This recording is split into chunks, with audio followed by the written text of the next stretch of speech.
Alrighty, everybody, it's 2 past 7 even.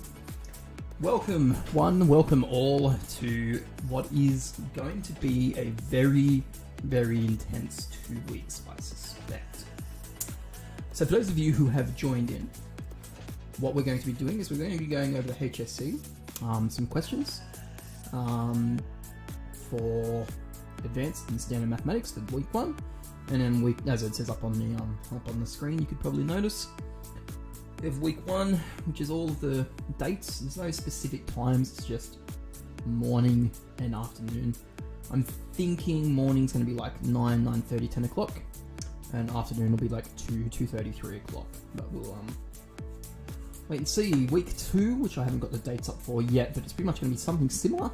clicked once per day, and it's going to be for Mathematics Extension 1.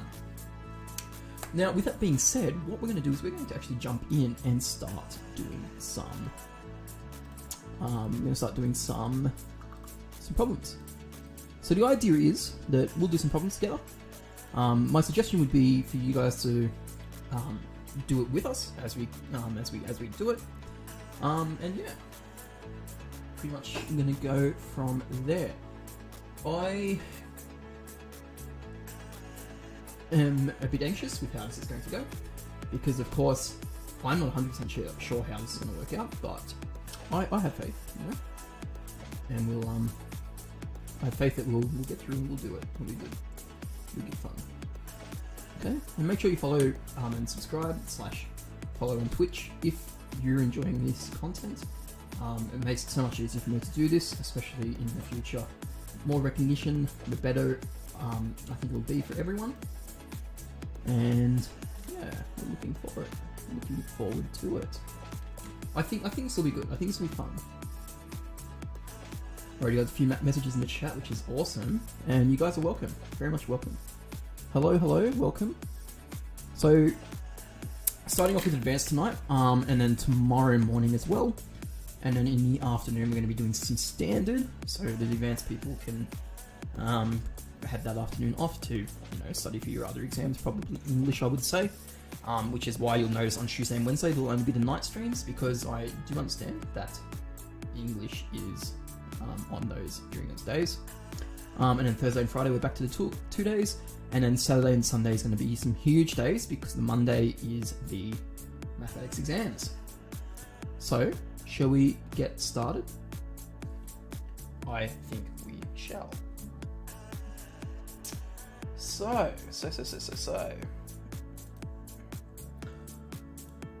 What I have done is I have gotten a bunch of questions, prior HSCs, from specific topics, and the topics we're going to be starting off with are algebraic techniques, linear functions, and quadratic and cubic functions. Okay, so pretty much all I'm going to do is I'm going to snippy tool these questions in, and we're going to get started on them as soon as I work out how my computer works. Okay, hey, look, there's a question. Let's make it big so we can have a read. Alright, so start off with some multiple choice, and then we'll make it from there. So, let's have a crack. We have got, what is 0.00523359 written scientific notation correct for significant figures? Very, very straightforward question, especially for advanced. Scientific notation, or standard notation, I think they've also called it now for some reason. Basically, how many decimal points till we get a whole number? Okay, because it's a small number, we're thinking, well, how can I get my number to look like the one from above? And we've also got to worry about these significant figures here too. So significant figures being probably the hardest thing of this. Okay? But immediately, just by looking at the definition for significant figures, we can already knock out two of our options. Okay, so the two options we're going to knock out are A and C. Okay, because, well, essentially they have 5 significant figures. Okay, so a significant figure being anything but 0, essentially, with some weird rules when zeros are in the middle. So what we're going to do is, if my pen is working, is we're just going to cross this one and this one out. Okay, easy start. Let's move on. So just turn it down a little bit. Okay, so the other two are 4 significant figures, and basically what we're going to do is we are going to work out which one it is. Okay, easiest way I find is jump the decimal place until it's between the first two non-zero digits. So in this case, we've got 5 and 2. Okay, so it's 5.234. Okay, which is our first 4 numbers, and it's to the 10 to the power of how many jumps we did. So in this particular case, because we did 3 jumps in the negative direction, or in the towards the right. Okay, so 3, it's going to be a power of 3. Now, conveniently for us, these are both negative powers. Okay, so it's pretty obvious which one it's going to be. It's 3 to the right, so it's going to be -3. And so our answer is this one here. Very straightforward, I think, for the first one. But nonetheless, it is a question that you could potentially be asked. Something like that anyway. Okay. Let's put in number 2 and have a crack at that.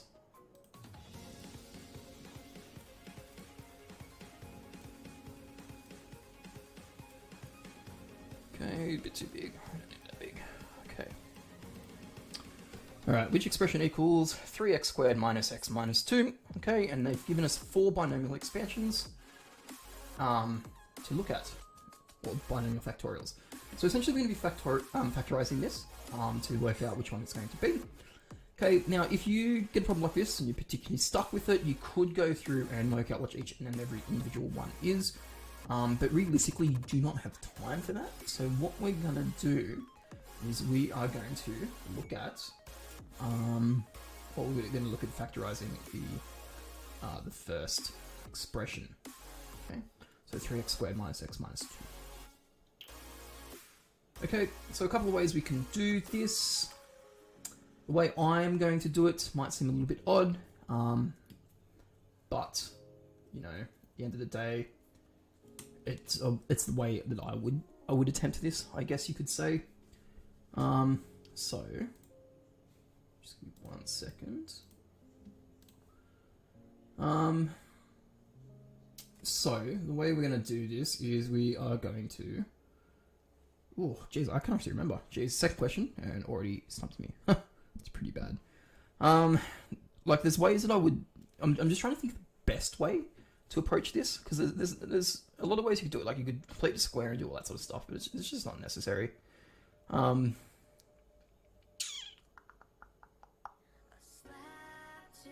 way I'm going to approach this one is I'm going to break up the negative x into multiple parts. Okay, so essentially what I'm going to do is I'm going to take this negative x that's sitting in the middle here, and I'm going to break it up so it's still equivalent to negative x, but it's going to be something a bit nicer to factorize. Okay, so what I'm going to do is I'm going to rewrite this as 3x squared minus, okay, well actually, you know what, let's do plus, okay, we'll do plus 3x, okay.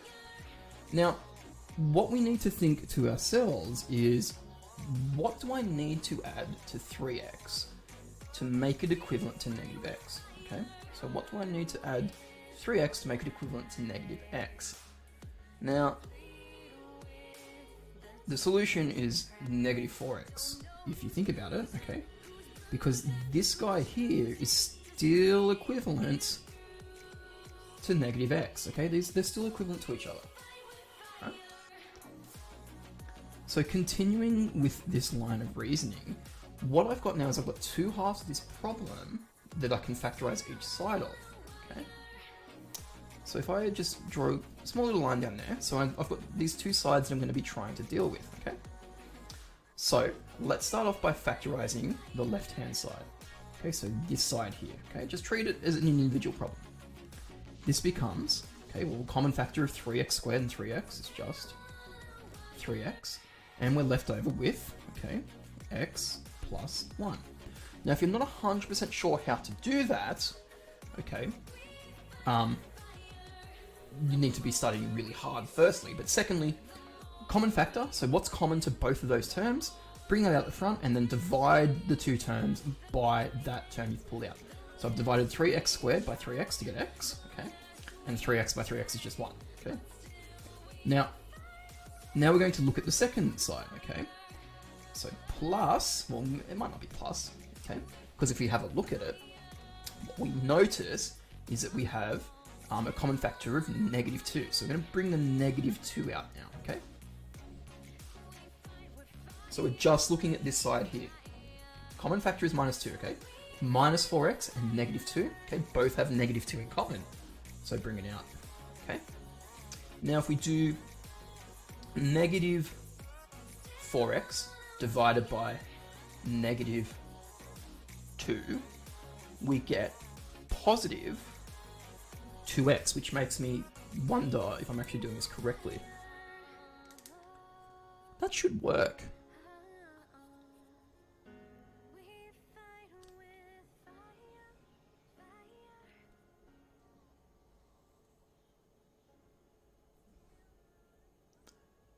Huh.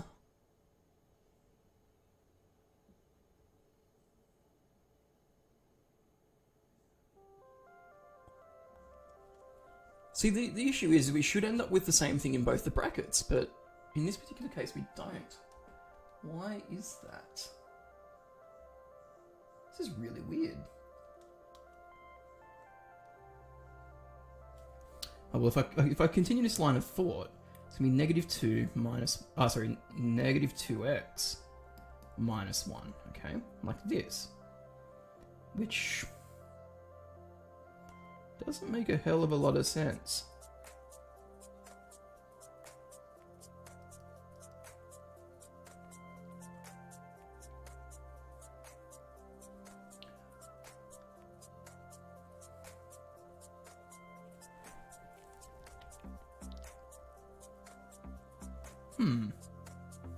Because negative 2, I don't see anything wrong with that. 3x minus 4x is equal to negative x minus 2. You're allowed to do that. Oh, sorry. You're allowed to do that. You're allowed to break it up like that.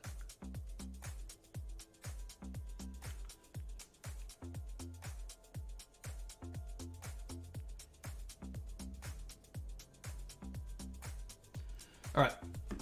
So what we're going to do is we're going to try and split. So what we're going to do is going to split it up using different terms, I think. Because I don't think 3x and negative 4 is going to work with this. Ah! Christ, you can tell I haven't done this for a while. I actually remembered how you meant to do it.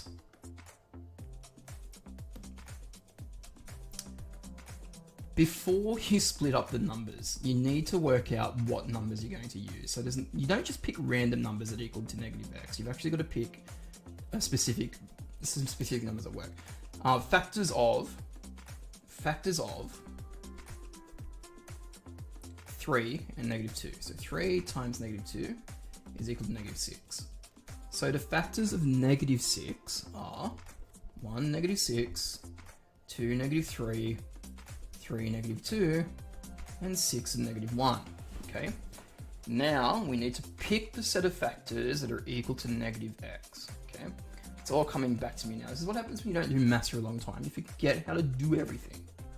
Okay, so we've got the negative 6, and we're looking for the factors that equal to negative 1. So if I add these together, which one gives me negative 1? Okay. Well, 2 take away 3 is equal to negative 1, so we're just going to slap an x on that. Okay. So this is the same as 2x take away 3x is equal to negative 1x, okay, which is what we want. So what we're going to use is 2x and negative 3x, okay?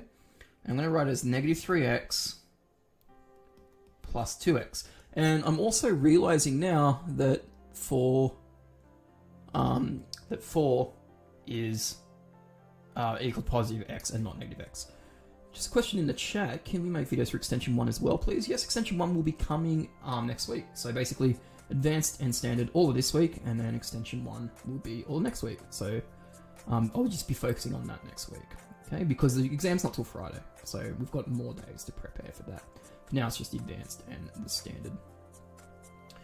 Okay, so now that we've actually got numbers like this, that we can actually factorize now, you could probably see now that these are going to factorize quite nicely.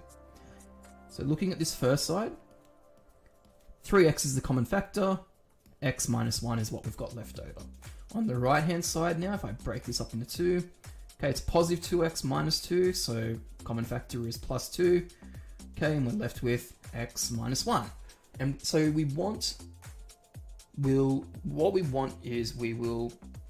can't even speak.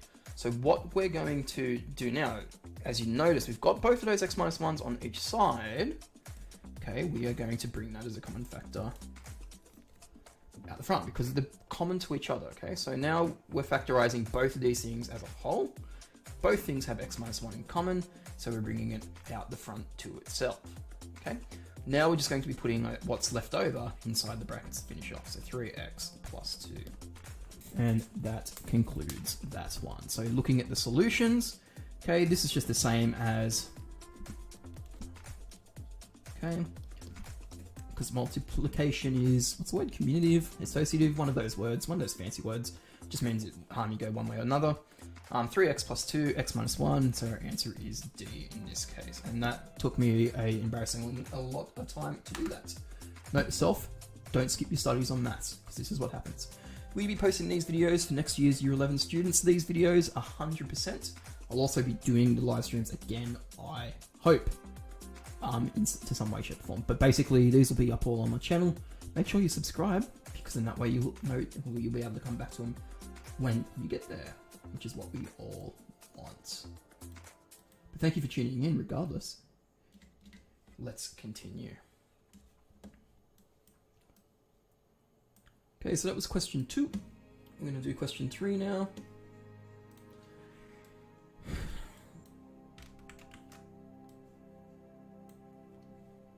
And hopefully it's not going to go as poorly as that one, because that was really, really bad. I'm a little bit out of practice ever since I left my career as a full-time teacher, but hey, what can you do? Okay.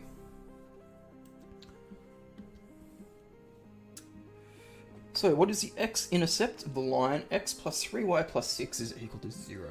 Okay.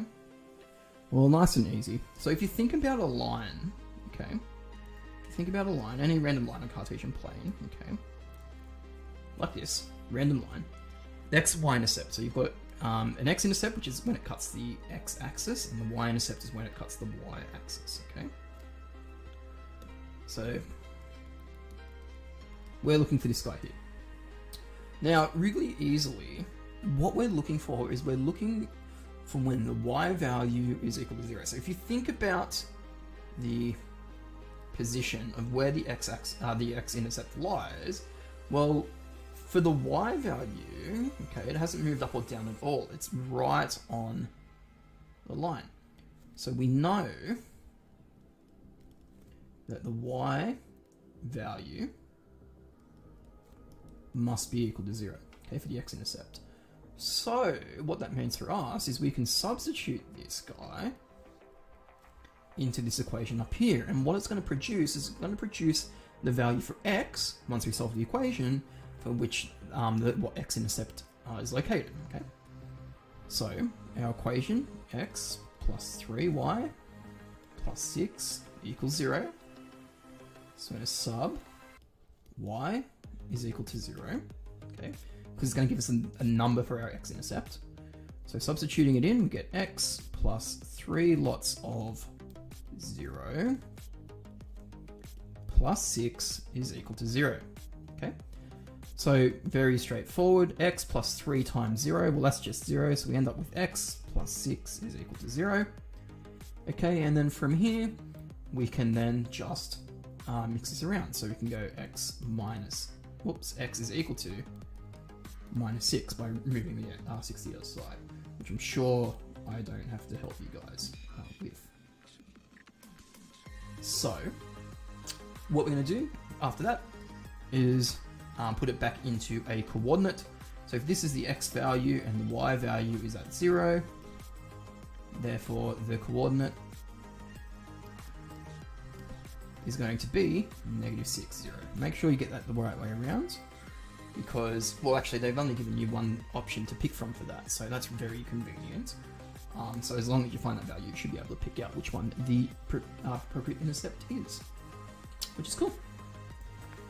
Okay, let's move on to question numero 4.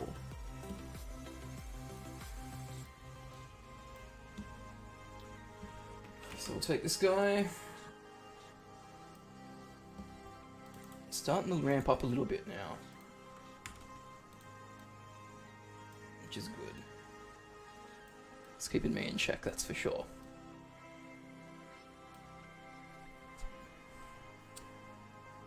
Okay, which equation represents the which equation represents the perpendicular line perpendicular to 2x minus 3y is equal to a passing through point 2, 0. Okay, so it's at A, B, C, or D. So, a couple of ways you can approach this. The way I'm going to do it is I'm going to turn it into gradient intercept form so I know what the gradient's going to be, or needs to be. Actually, now that I think about it, yes, I am going to do that. So,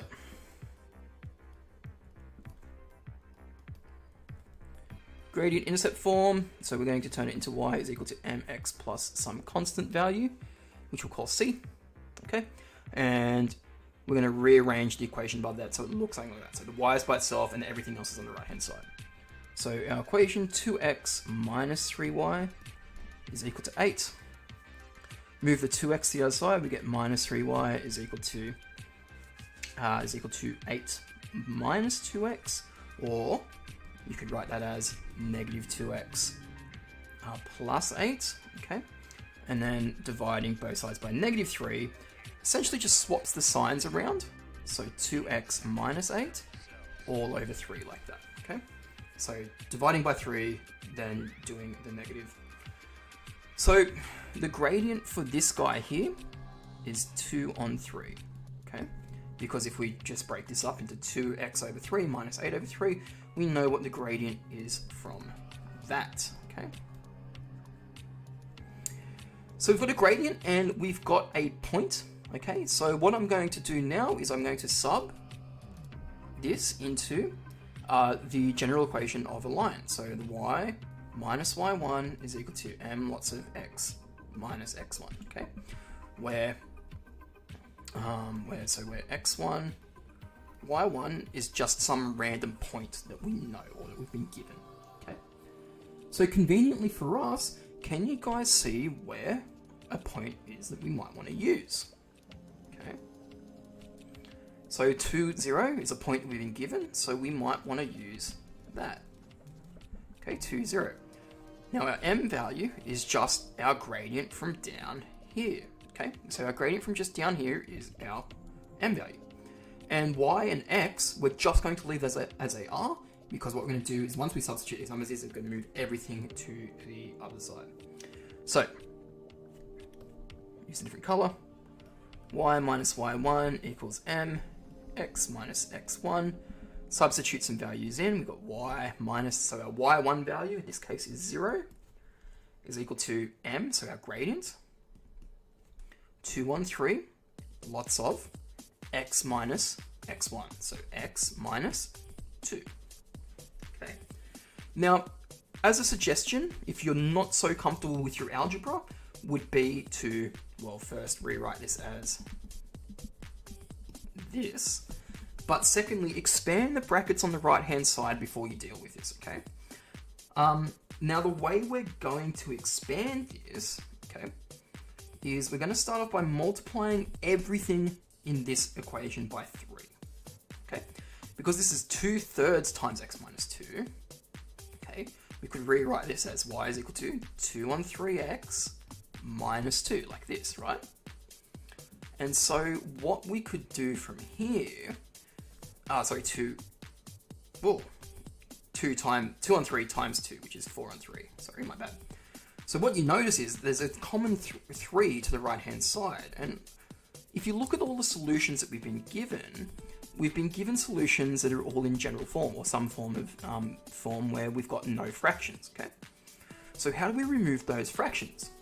Well, 2 over 3, and 4 over 3, so there's a 3 that's common. So let's multiply everything through by 3, okay? Now, obviously, you wouldn't have to do all this working out if you're in your exam. This is just me demonstrating what we've got to do to get our solution. So 3y is equal to, so 2/3 x times 3. Well, the 3's cancel out, and that leaves me with 2x, minus, again, the 3's cancel out, and that just leaves us with 4. Okay. Now, finally, what we need to do is we just need to move the 2x to the other side. So we get 3y minus 2x is equal to negative 4, okay, because the negative stays with it. Once we have done that, I think we have finished with our solution, so we can look for our answer. Now, what you may notice is that none of our answers are there again, which is really, really frustrating. Why is that the case? He says unironically.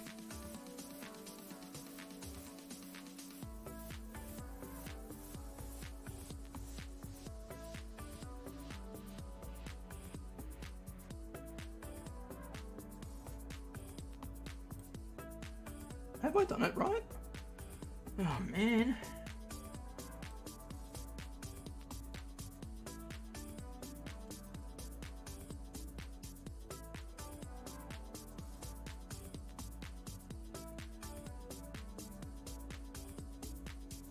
It's perpendicular, so I think I've got them around the wrong way. Man, this has been a disaster to my first night. Christ.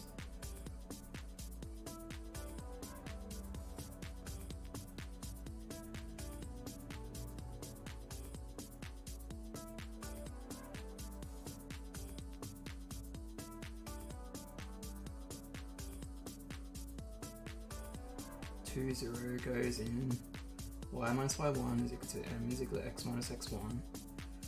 Y minus 0 is equal to 2/3 x minus 2. Y is equal to 2/3 x minus 2. It's just 0. Okay, expand it out and multiply by 3. Everything by 3. And you get 3y is equal to 2x. Oh, because I've got the bloody gradient wrong, of course. The gradient, so it's parallel.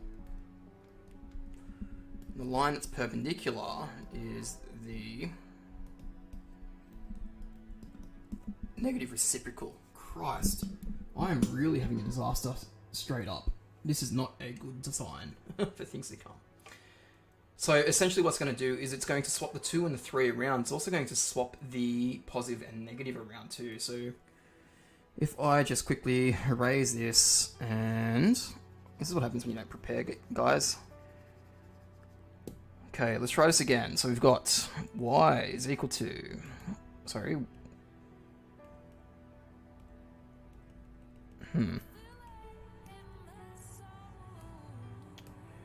So we've got, try this again. So y minus, our point is 0, is equal to negative 3 on 2, x minus 2, like this. Y is equal to minus 3 on 2x plus 6 on 2, which is the same as 3. Okay.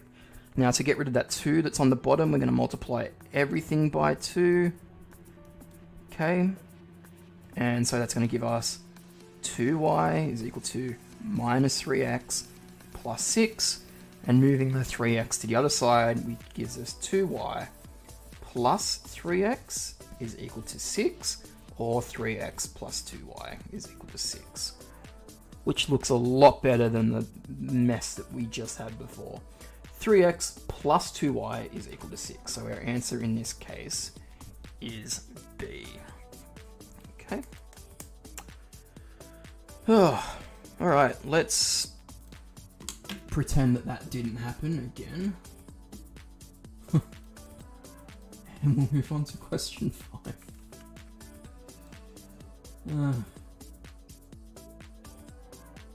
Which is quite an easy one, thankfully.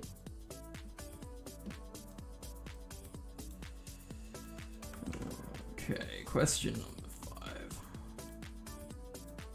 Got some graphs. Move it down so it's its own. Okay, question number 5.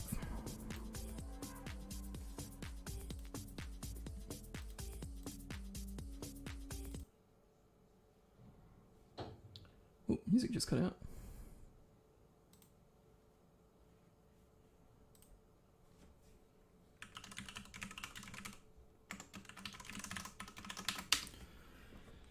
Okay, so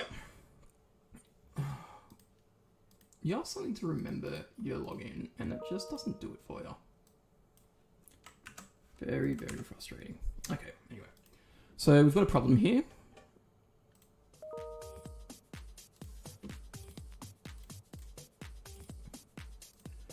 Okay, and this problem is as shows.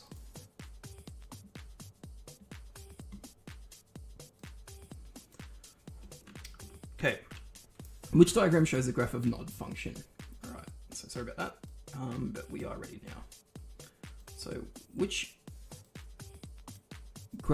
diagram shows the graph of an odd function? Okay, so even odd functions are something that you're just going to need to remember. So, algebraically, if you have a function, say some f of x, then an even function is when f of x is equal to, now to get this right, it's equal to negative f of x. Is that right, or is it the inside? No, it's the inside, isn't it? F of negative x, okay? So think of like a parabola, for example. A parabola is an example of an even function, because the idea is that it doesn't matter if I do a negative x value or a positive x value, so it doesn't matter if what I put on the inside, if it's negative or positive, it's going to produce the same output. It's going to produce the same y value, okay? So this is an example of an even function. An odd function, okay, has a little bit of a weirder definition, and that is when my pen works. Okay, my whole system has just decided to stop working for some reason. Okay, negative f of x is equal to f of negative x, okay? So basically, what it's saying is if you have a negative input, okay, it's the same as the negative of the first value. So for example, okay, if we just draw a quick picture, so cubic, for example, is an example of an odd function.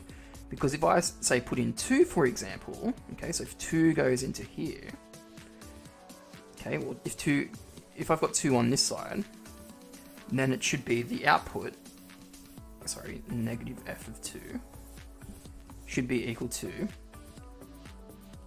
that, right? So the output for where negative 2 is just the negative version of the value, okay? So for a cubic, this would be 8, this would be negative 8. Like that, which you guys can't see. Cool. I'm going to remove that calculator actually, whilst we don't need it. So the point is that for an odd function, the value for 2, negative 2, will give the opposite, well, the polar opposite, I guess you could say. So like the positive and the negative versions of themselves, okay? So in other words, we're looking for something along those lines. Now, well, we've already talked about parabolas, so a parabola here doesn't make sense. Okay, now if we were to pick 2 numbers here, let's say this was 2 and this was negative 2, okay? Here and here.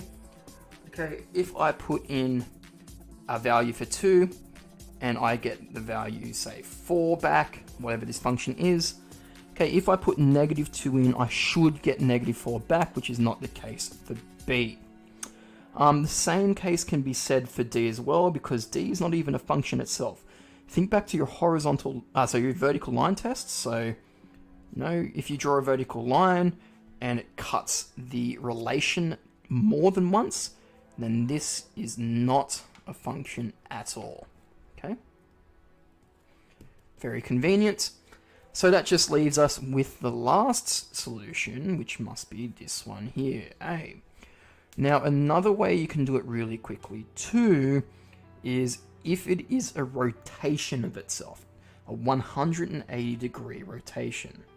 So if I was to spin this function around 180 degrees and get the same thing, okay, and you can kind of see that if I move this 180 degrees, it should end up down here.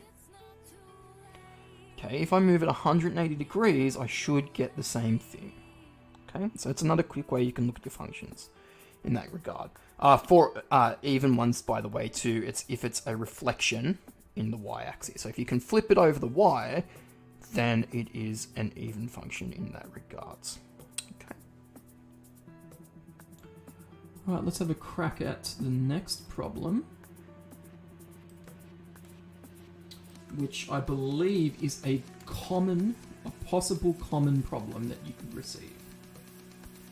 So in the HSC now, I'm not sure if you guys are aware, but you can potentially have more than one solution. Sorry, I don't even know what I'm saying. Stop. I think I just need to calm down. Just relax, rest, deep breaths. In the HSC, there are things called common questions, which basically just mean that the question is in both standard and advanced, okay? And so some of these questions are a bit well, how do we put it? They're a bit easier for advanced, a little bit harder for standard. Okay, so realistically, this should be something you should be able to get. And the problem with these ones too is they're usually a lot wordier than their counterparts, which is annoying. Okay. So a function center hosts events for up to 500 people. The cost C in dollars for the hosts, for the center to host the event where X is the people attended is given by C is equal to 100 plus 50X. Sorry, 10,000 plus 50X. No, I said 100. So the point is that the cost is, so it's some down payment of 10 grand, and then it's going to be $50 per person. Okay. So the center charges $100 per person. Its income I in dollars is given by 100. I is equal to 100x. So for every person that attends this event, they're going to be charging them $100. Okay, pretty straightforward. How much greater is the income of the function center when 500 people attend an event than its income at the break-even point?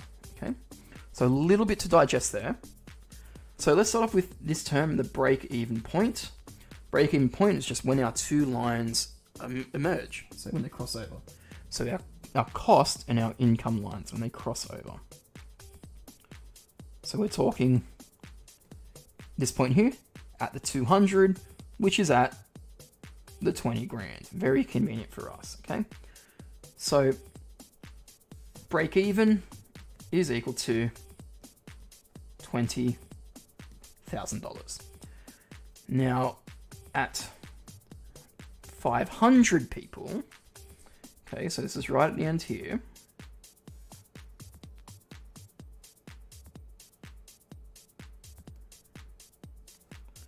How much greater the income of the function center when 500 people attend the event than its income at the break-even point? Oh, well, we didn't talk about the actual, never mind, it says the income. So at the 500 people, the income is this value here, 50 grand. So at 500 people, it's $50,000. Pretty straightforward, I suspect anyway. So if it's equal to 500 grand, then the difference, very straightforward, is just 50,000, take away 20,000.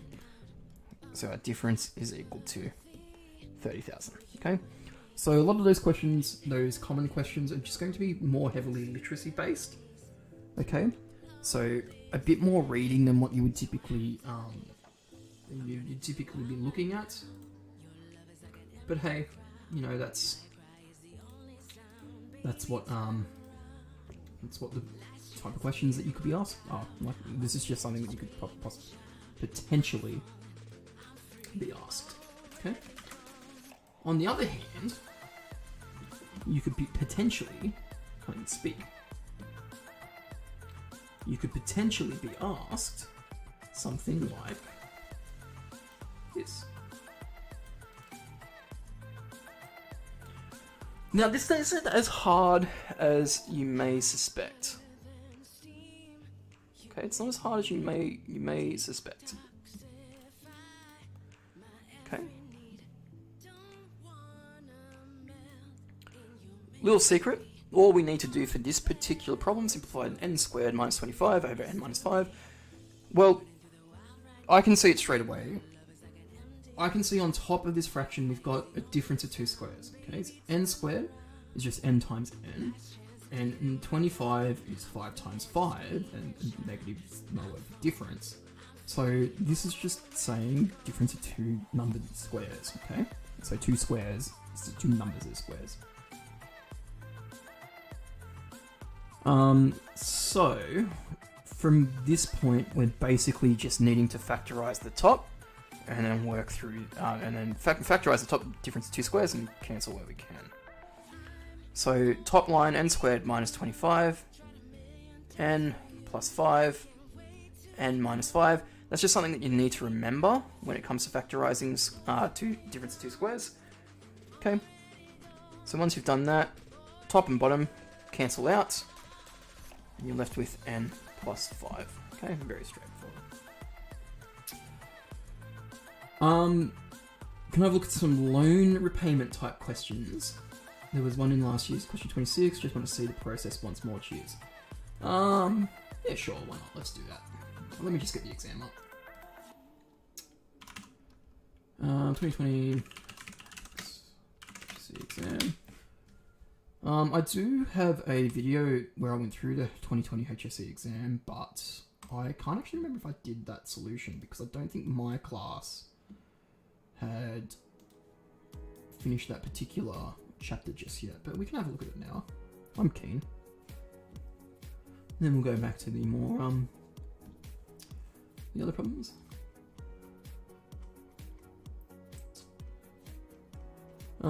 Question 26. Oh, I've got to remember how to do them too, which is going to be another problem. It's one of these things. Okay, sure.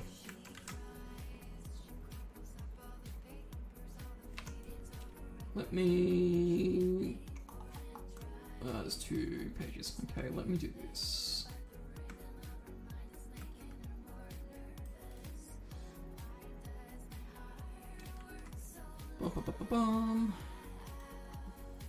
Let me take part 1 first.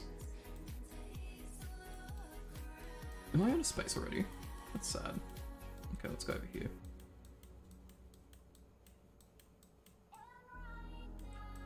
Question 1. Okay.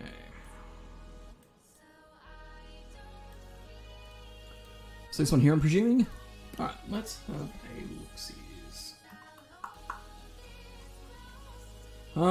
So Tina inherits 60 grand, invests it in an account earning interest at a rate of 0.5% per month. Each month, immediately after the interest has been paid, Tina withdraws $800. The amount in the account immediately after the nth withdrawal can be determined using the recurrence relation that, where n is equal to 1, 2, 3 and AO is equal to 60 grand. Use the recurrence relation to find the amount of money in the account immediately after the third withdrawal. After the third withdrawal, you could do this one by hand. But it's telling you to use the recurrence relation. Well, that's pretty straightforward. So for the recurrence relation itself, is just this guy up here, right? Oh, cool, my thing dropped out. Come on, buddy, you can do it. There we go. So this is the recurrence relationship here, right?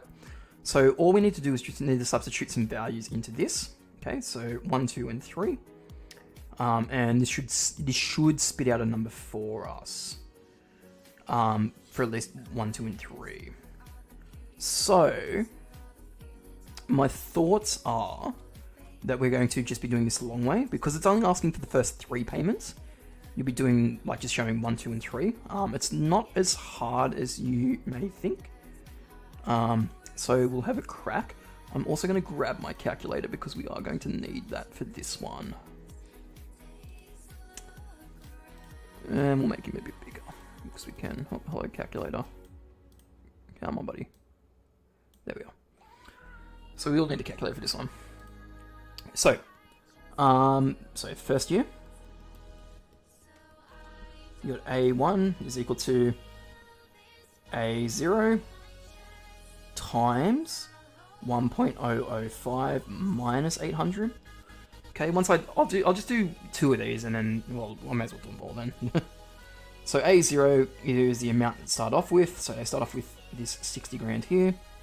It's going to be 60,000 times 1.005 minus 800. Okay, so you put that in, and you get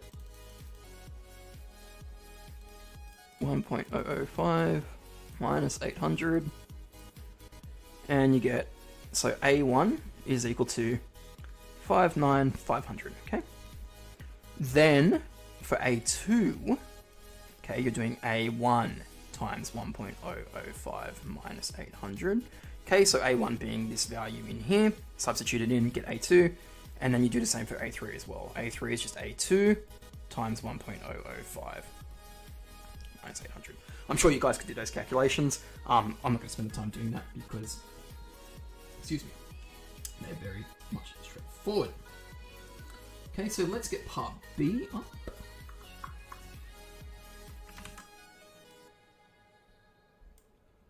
Part B. Stay. No, bad exam. Stay. Thank you. Okay.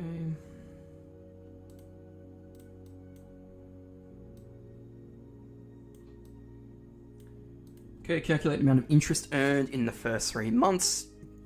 Here I am just realizing now that you actually have to do those other two parts to work out what it's going to be. Huh.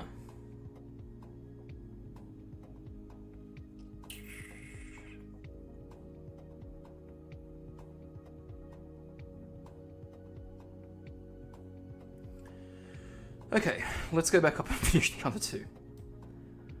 So this A1 is 59500 times 1.005 minus 800. Plug that in. So all I'm doing is just changing this. Bang. We get A2 being equal to 58997 and 50. Okay, and then we do the same thing for A3. And so A3 is equal to 58492.49 cents. Okay. So once you've done that, to calculate the amount of interest earned in the first 3 months, don't zoom out on me please, and thank you. So to calculate the amount of interest earned in the first 3 months, all we need to do is work out how much she took out, and then how much the actual balance was reduced by, and then just look at the difference.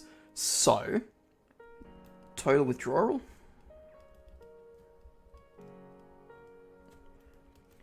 Three times 800, because you withdrew 800 each time.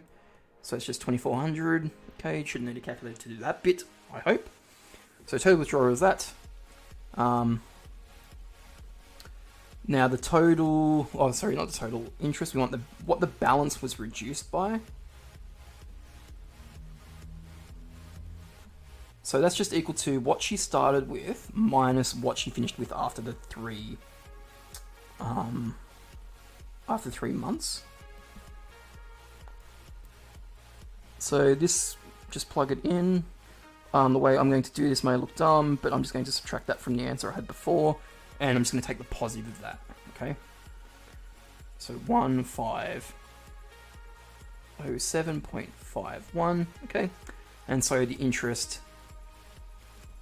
is just the difference of those two numbers, so 2400, because essentially,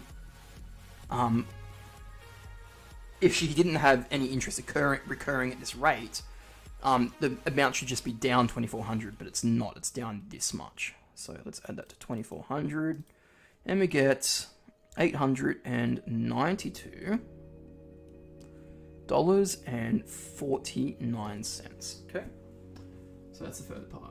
Okay, and it looks like since this is the bit that you actually want, calculate the amount of money immediately after the 94th withdrawal.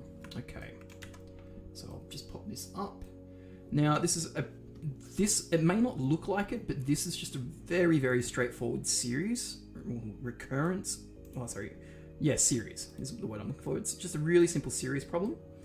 And in fact, it's a geometric series, and you'll see why it's a geometric series in a moment. Okay. So, actually, before I jump into this, I might just quickly explain what series are. There's two types of series you can have. Okay, first one is a sequence, I should say, really. Yeah, it's a sequence because it's numbers in a sequence. Okay, so a sequence. So you can have two types of sequences. The first one is a arithmetic sequence, is when the number is going up by an amount each time, up or down. Okay, so it could go down as well. And a geometric sequence is when the sequence goes up or down by a factor each time, okay? So in this case, it's times 2, okay? That factor can be positive or negative. If it's negative, what tends to happen is, so if it was like -2, it'd go to 2, -4, +8, -16, and so on. And if it was a fraction, so, you know, if I was multiplying, say, 32 by half, you'd go to 16/8, and that's how you actually get this thing to decline. So what we know about this specific sequence, okay, is that for each new term, we're multiplying it by a particular number and then subtracting from it, okay? So the number that we are subtracting each time, so well, let's just think about what the sequence is. So the first number, okay, so A0, 60,000, okay, but for the second number, what we're going to do, instead of actually working out what the number is, we're just going to leave it in terms of, well, in its general sort of form, like this, right? So now when we go to do A2, okay, so the second amount, so I could work out what this number is, okay? I could work out what that number is. I don't particularly care what that number is, okay, right now, because the way I'm going to do this is I need to make a generalized formula so I can work out what this solution is going to be. Okay, so for A2, okay, well, A2 is just A1's amount, the amount put into the formula, okay?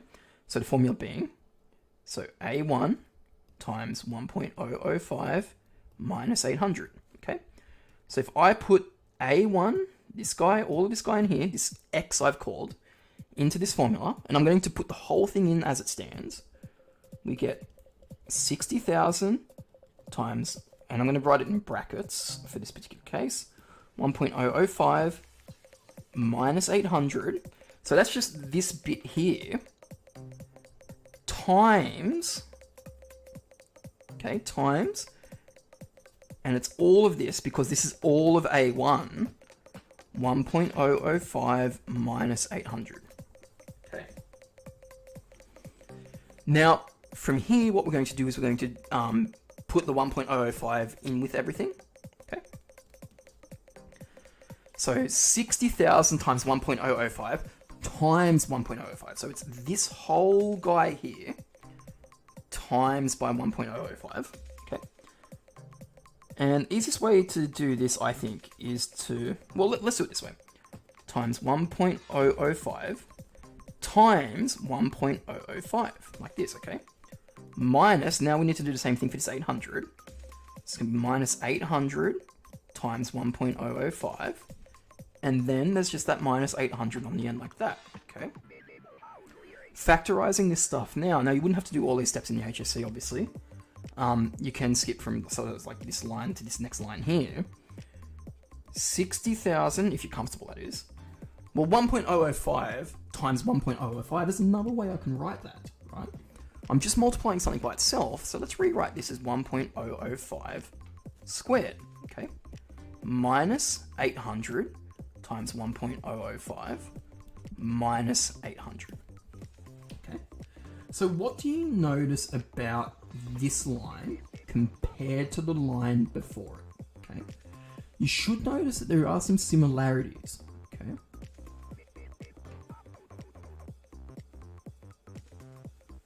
Well, in the first bit, we've got all our information. We've got the 60,000. The 60,000 only appears in this first bit here. Okay, so this first bit just here. This is the only place this 60,000 appears. On this side, all we've got is 800s and some multiples of 800s. What I'm going to do is I'm going to show you the next step as well. Okay, because it's going to make this a lot more obvious when this pattern is happening. A3 is equal to A2 times 1.005 minus 800. Okay. So, let's substitute our values into this. Okay. So we've got A2. Now A2, in this particular case, is all of this. We have to substitute all of this into it. Now, again, you wouldn't have to do this if you know the general form, but it's just something that we've got to do, okay? So, let's substitute this in for A2. I'll call that A2. So this is, and I'm going to put it in brackets as well because this is all of A2 and it's going to be, this whole thing's going to be multiplied by 1.005. So 60,000 times 1.005 squared minus 800 times 1.005 minus 800. So that's just this A2, right? And then we're going to multiply this by 1.005 and then subtract 800, okay?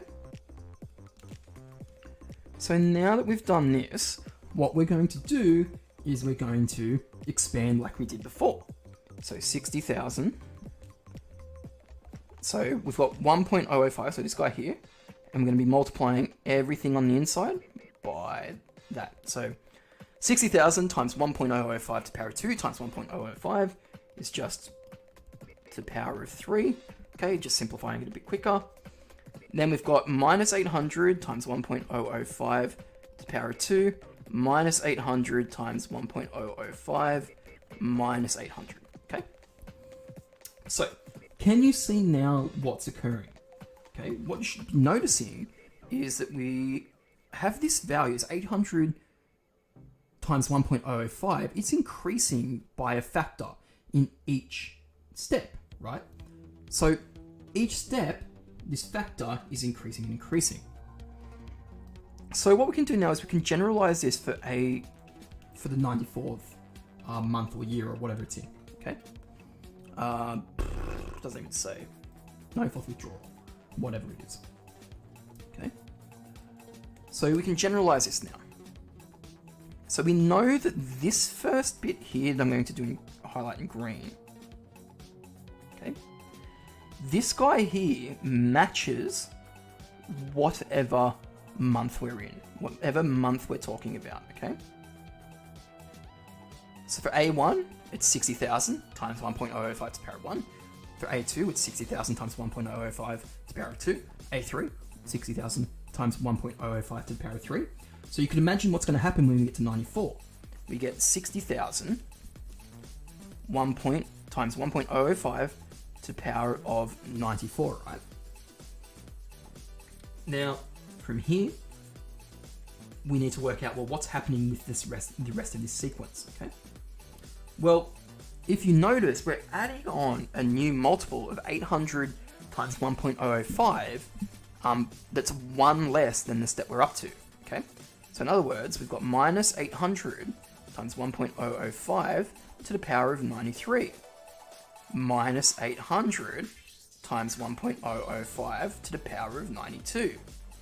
And this pattern continues all the way down to 800 times 1.005 to the power of 1. And you can't see that, so we can hide this guy now. 800 times 1.005 to the power of 0, right? So we've got all of these factors of 800 times 1.005 to the power of something. But they've all got this 800 in common, right? So luckily we were just doing the factorizing stuff before, because what we can do now is we can actually factorize all of these 800s out. So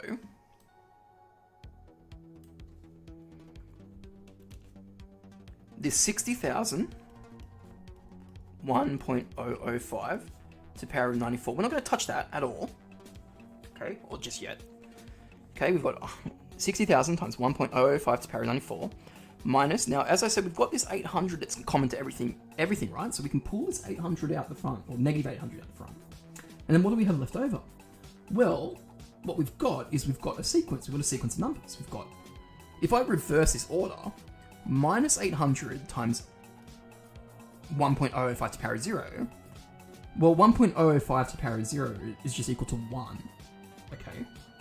And we've pulled the 800 out the front, so this guy here is just equal to 1. This guy here, okay, well, again, we've pulled the negative 800 out the front already, so it's plus, and then just what's left over, so the 1.005. And this pattern, again, is going to keep continuing all the way up to 94, right? So 1 plus 1.005 plus 1.005 squared.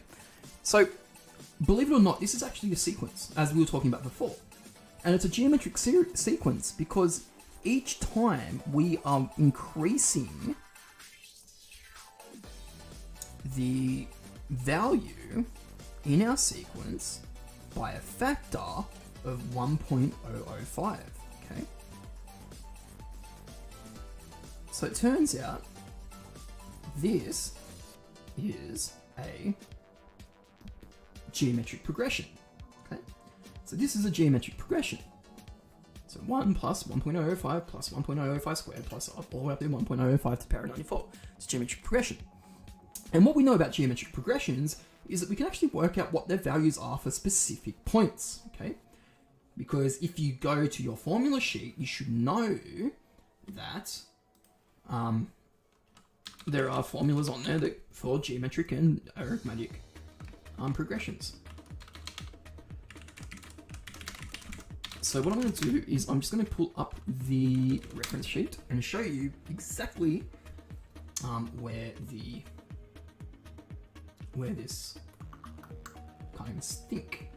this formula, well, the formula we're going to need is on the sheet. Okay. It's not giving me the reference sheet for some reason. Why not? Okay, well, I'll just shortcut it. My internet's allowing me to stream, but not allowing me to download a... Oh, here it is. 2016. That's alright.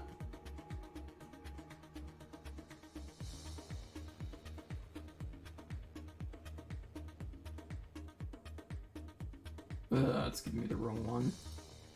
This one, please. So what I'll do is I'll write down what the geometric formula is that we're going to need. So the formula that we're going to be using to solve this GP, this particular GP, is the... let me get this right. So it's r to the power of n minus 1 all over 1 take away r. Okay? So this formula, which is on your formula sheet, allows you to solve a GP for the nth term. And what's the nth term that we're looking for in this particular case?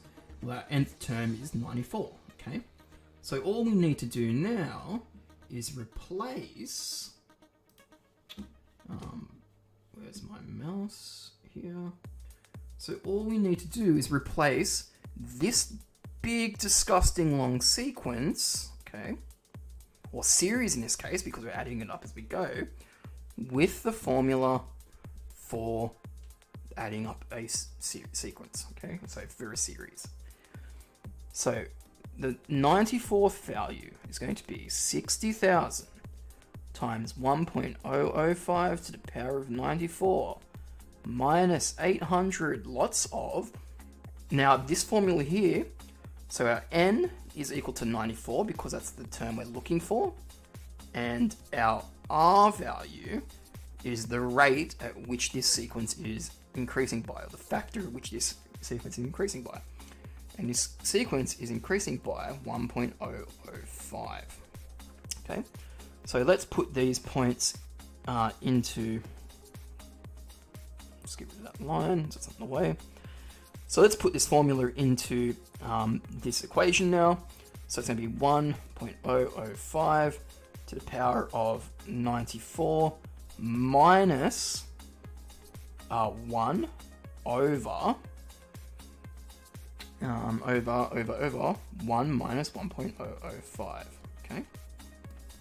So once you've done that, all you've got to do then is plug this big, disgusting long thing into Mr. Calculator. So 60,000 times 1.005 to the power of... I'm in stats mode. I don't like stats mode unless I'm doing stats. 60,000 times 1.005 to the power of 94 minus 800 lots of this big, disgusting thing. So 1.005 to the power of 94 minus 1 over, well, 0.005. Okay? Because 1 take away 1.005 is... Oh, I've got that the wrong way around. It should be the other way around. So it should be, yeah. Swap those guys around. One little error. Anyway, do that, and you get an answer of $187.85. So basically, after 94 withdrawals of $800, she's going to be left with $187.85 in her bank account, which means she probably won't be able to do another withdrawal of $800,000.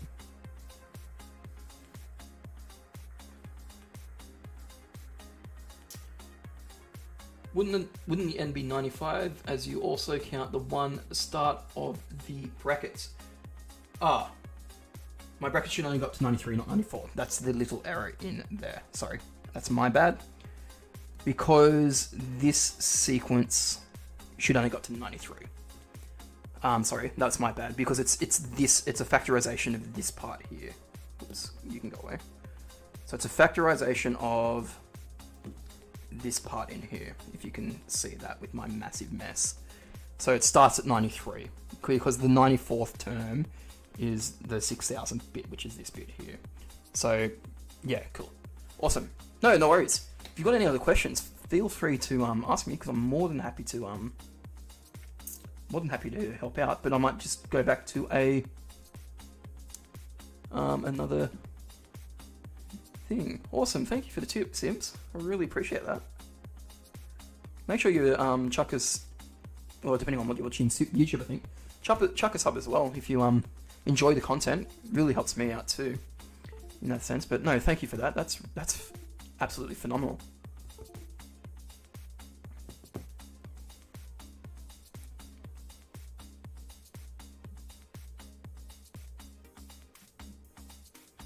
And it also looks like my thing is not working properly, so I might just quickly fix that up.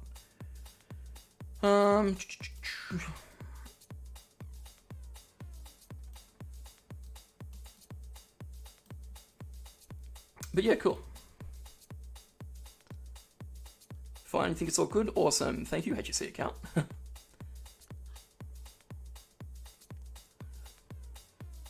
yeah, cool. That was yeah, that's a pretty tough question, especially that last bit. Like the first two bits, I think are fine, but then last bit is just a bit trickier. But yeah, it's good stuff. All right, I'm gonna have a quick 2-minute break because I need to quickly duck out and go to the bathroom. But we will be back for more very shortly. Will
Alrighty, I am back, which means we can do some more HSC questions, because that's what we're after. It is the last train till HSC. I think it's I've got to stop doing that. I think that's an appropriate name. I don't know what you guys think. But nonetheless.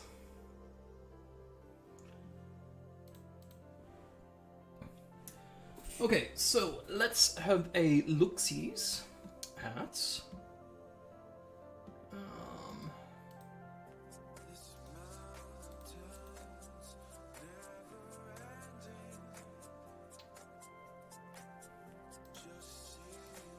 Oh, look at some more problems. Yeah, it's okay.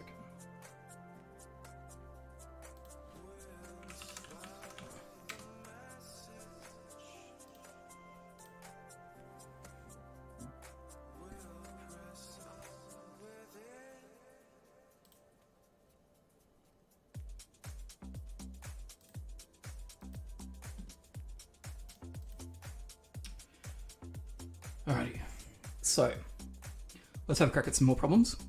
Let me find my sheet. Okay, some more factorization because I did so well the first time. Let's redeem myself with this one.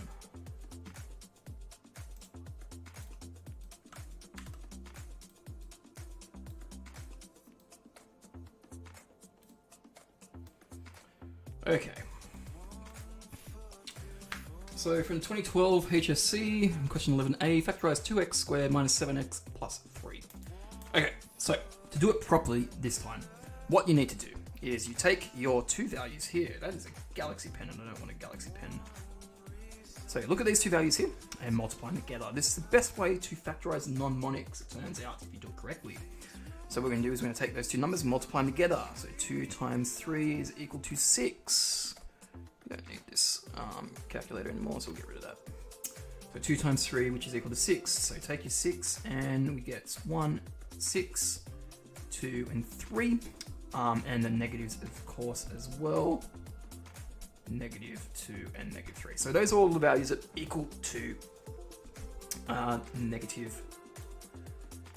Well, they're equal to 6. Okay, and so what we need to do from here is we need to work out if we were to add these together, which one are equal to negative 7? Because the idea is we're going to break the negative 7x up into two parts so that we can factorize the 2x squared and the 3 individually.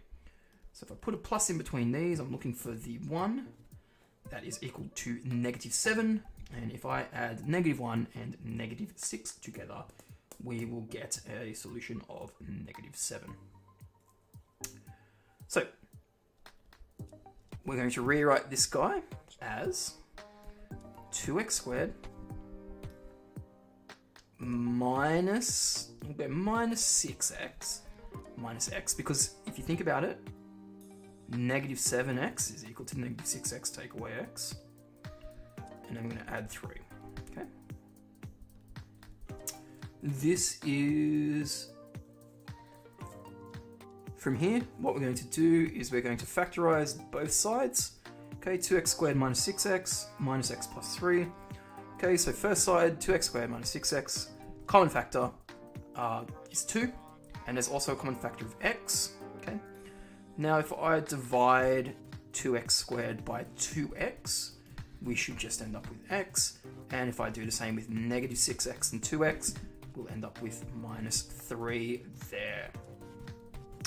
Now for the other side, now a little bit trickier this one, because what we've got is we've got a negative x and a 3.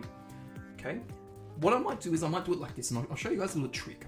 Okay, so from this point here, what we're going to do is we're going to factorize the right hand side, so the minus x plus 3. We're going to factorize it as per usual. Well, if you think about it, what are some factors of negative 1 and 3? Well, there aren't any. So what we're going to do is we're just going to take a factor of 1 out. Okay, and that leaves us with minus x and plus 3. Now, what you should notice is that inside the brackets, we've got two different answers, or two different expressions. We don't want that. We want the same expression. So I need to do something to the right hand or the left hand, doesn't actually matter. But I'm going to do something to the right hand side to make it a bit easier to solve. Okay, So there should be something that you notice quite quickly with the right-hand side that we could do to turn it into the left-hand side, okay? And that is if we take a multiple or a factor of -1 out the front as well, okay? So, from here, we've got 2x, x minus 3, so we're not touching this guy just yet, okay? Plus, okay, so pulling the factor of -1 outside, so 1 times -1 is just -1, so it's not plus, it's a -1, lots of, okay?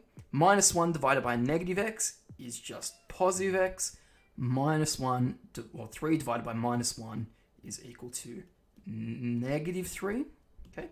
And what you'll notice now is that we've got the same expression in both the brackets. So from this point, what we can do is we can pull that common factor, so the x minus 3 from both sides of this like imaginary, like if you think about it, it's just two different expressions.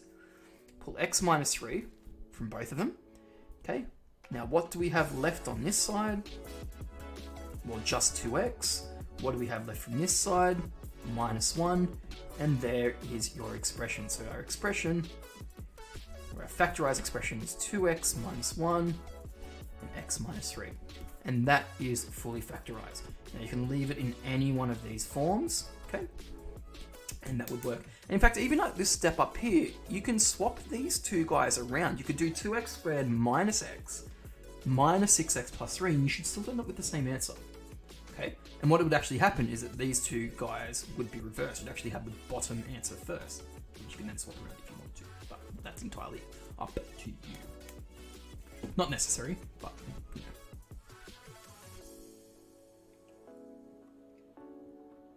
know.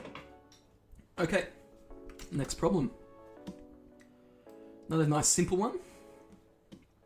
Involves more factorizing. Blech.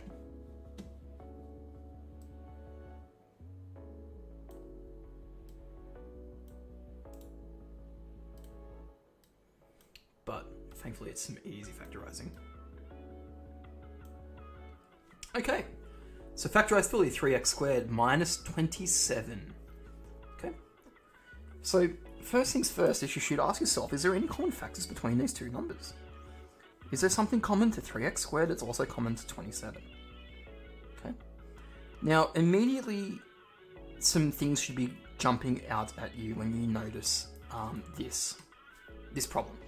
You should be thinking to yourself, well, you know, we've got two numbers and we've got a difference in between them. So this should be related to a difference of two squares in some way. Now, what you should notice from that is, well, that 3x squared is not a square number, okay?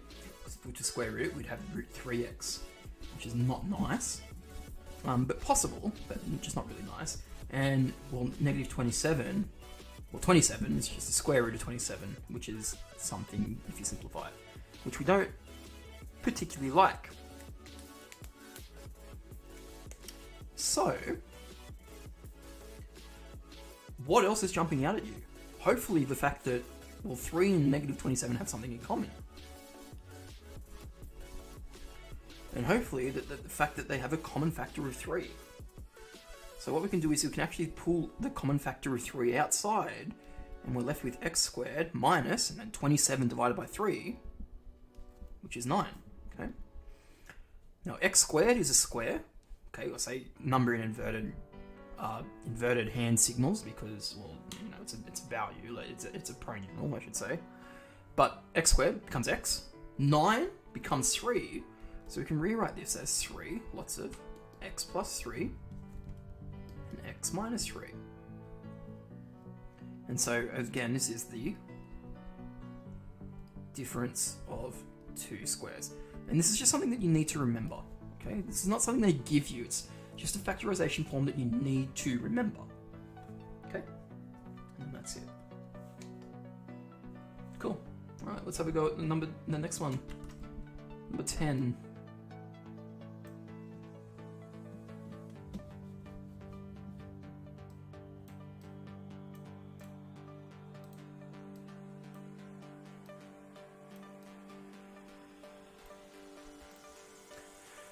Okay, so we've got this guy here. This bad boy. Find a and b such that a and b are real numbers. And the square root of 32 minus 6 over 3 root 2 is equal to a plus b root 2. So, if this isn't immediately obvious what you need to do, what you need to do is you need to rationalize, okay? We don't want fractions on the bottom of, we don't want surds on the bottom of fractions. Don't really want fractions on the bottom of fractions either. But in this particular case, we don't want surds on the bottom of a fraction. So we're going to start off by removing that. Okay? Now, a and b are allowed to be fractions. It doesn't say they can't be. It says that they're real numbers. Okay, so they can be positive, they can be negative, they can be fractions, they can be pi. It's not gonna be pi, but it could be. But it's not. But it could be, but it's not. Anyway, point is, we're going to rationalize this. So, let's do it. We've got root 32 minus 6 over 3 root 2.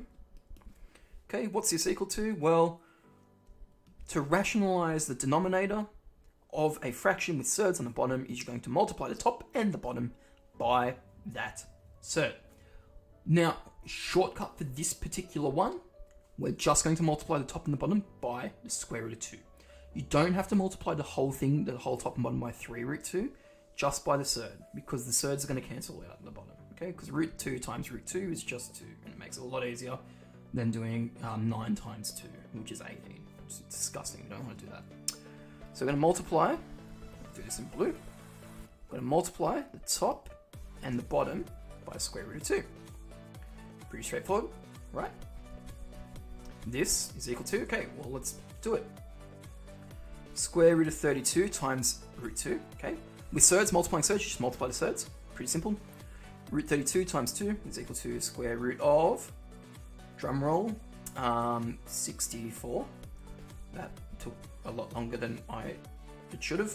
Minus 6 times root 2, which is just 6 root 2. All over, and now we're going to do 3 root 2 times root 2, which is 3 times, what's 3? So 3 times root 2 times root 2. Okay, so when you've got guys like that, say guys, when you've got things like that, 3 root 2 over root 2. When you're when you've got surds, one with a whole number, one with a one that has a whole number and part of a surd, so like a combination, you just multiply the surds together. That's what I was trying to say. Multiply the surds together. So root 2 times root 2 is just 2.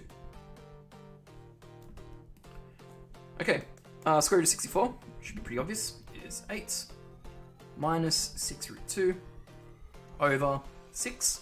Okay, and then if we break this up, it is 8 over 6 minus 6 root 2 over 6, which is 8 over 6 minus root 2.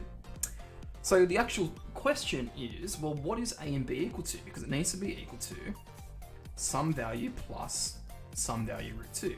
Well, we've actually got this if you have a look. A is just equal to 8 on 6 because it's just the number that's out the front of, or by itself, okay? It's just saying, well, what's the number that's out the front? So A is equal to 8 on 6. And then B is just the number that is with the root 2. Well, what number's with the root 2? Well, there's no number there, so it's equal to 0, right? No, of course not. We know that if there's nothing at the front, then it must be equal to 1. So B in this case is equal to 1. Well, not quite. Negative 1, because it's got the negative out the front with it. So A is equal to 8 on 6. B is equal to negative 1. Because it's negative what's root 2? Negative 1 root 2. Okay. Alright, let's have another look at another problem. Ooh, we've got another wordy problem. I don't like the wordy problems because they're too big and wordy. But I'm going to do them anyway.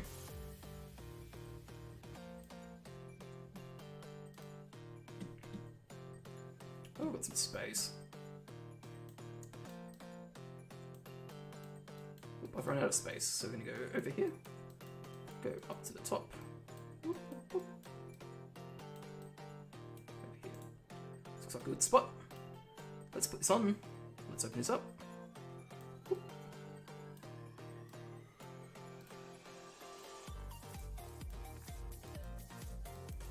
Ugh, it's hard to control this. Okay. There are two tanks on a property, tank A and tank B. Initially, tank A holds 10,000 liters. Initially means at t equals 0. Key. Initially is talking about time. Time means when t is. Okay. So if we scroll down this guy here, you should probably you will probably notice that t is along the bottom, and we've got v in liters up here. So initially, tank A holds 10,000. So when t is equal to 0, tank A is at 1,000.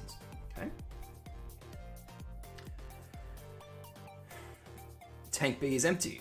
So at t is equal to 0, the volume is also equal to 0. Okay. Oh, this is the volume here. So that just means that our point is going to be up here. Now, I'm no wizard, but I suspect that the question is going to tell us that tank A is going to be losing water, and tank B is going to be gaining water. So let's have a look and see what it says. Tank A begins to lose water at a constant rate of 20 liters per minute. The volume of the water in tank A is modeled by V is equal to 1,000 minus 20t, where V is the volume in liters and T is the time in minutes from when the tank begins to lose water. On the grid below, draw the graph of this model and label it as tank A. Now, I've just noticed that this is from the 2020 HSC, and I suspect, now I might be a little bit wrong in this saying this, well, not wrong, but I think I'm pretty sure I'm right. I'm pretty sure that tank A is, sorry, I'm pretty sure that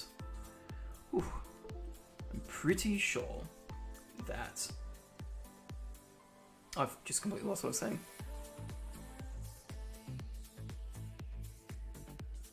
Wow, I just forgot what I was saying. Anyway, I do that a lot, especially when it's getting hot. My brain starts to melt a bit too much. Anyway, let's look at this thing. Now, on the grid below, draw the graph of the model and label it as tank A. So every minute it loses 20, so every 5 minutes it's going to be losing, you could probably guess, 100.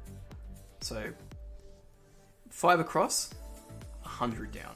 5 across, 100 down. And because we're cheating, and you definitely need to bring your ruler to your HSC, let's draw a line that models this exact situation. Okay. Now, you guys have more of a chance to do it properly than I do, so please, make sure you draw it properly. Okay, so we've drawn a picture. That's pretty cool. We're happy with that. Tank B remains empty until t is equal to 15. Okay, so that means that this dot is actually going to be all the way over here. Let's do it in red, like red for the other tank. When water is added, it's a constant rate of 30 liters per minute. Okay, so it means every 5 minutes it's going to be 150, or every 10 minutes it's going to be 300. So 10 minutes across, 300 up. Okay, now I'm presuming it's going to say, by drawing a line on the grid above or otherwise, find the value of t. Oh well. Let's just draw the line. So every one I go across, I'm going to go 30 up. So 10 across, 300 up. 10 across, 300 up. Got 2 points, or 3 points in this case. I only need 2 though.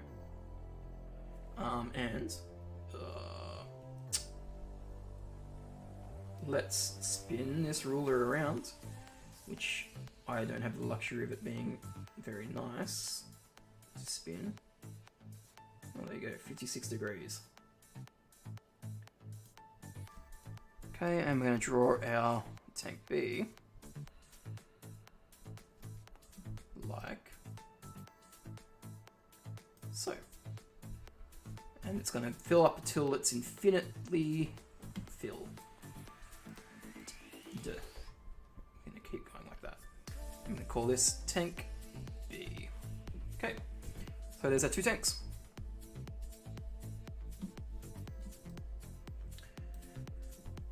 Now, what we need to do is we need to find when the two tanks contain the same volume of water. So looking at my hastily drawn picture, I'm predicting it's... Excuse me. I'm predicting that it is here. Is when it happens. Okay, so that's the value where it happens, which is at t is equal to 29 of all things. Okay. I think that's going to move the whole thing. So t, so part B, t is equal to 29 minutes. Okay. Now the other way to do that, right, volume is equal to 400. So conveniently, that is the standard way and the advanced way of doing it. I would just suggest drawing the, just draw the lines. It's the easiest way to do it. Like seriously, very easy way to do it. Just do that. So it's part B, not part C. Now part C, using the graph drawn otherwise, find the value of t, where t is greater than 0, when the total volume of the water in the two tanks is 1,000 liters. So when is the total volume equal to 1,000 liters? Okay. So we're basically just looking for when the difference is 1,000, and there's only one difference. It's when t is greater than 0. So it'd be somewhere along here. So I'm going to solve that one algebraically, because otherwise I'm going to have an aneurysm trying to work out my writing. So the two equations. So equation 1, v is equal to, so it's going to be what? 1,000 minus 10t, and equation 2 is v is equal to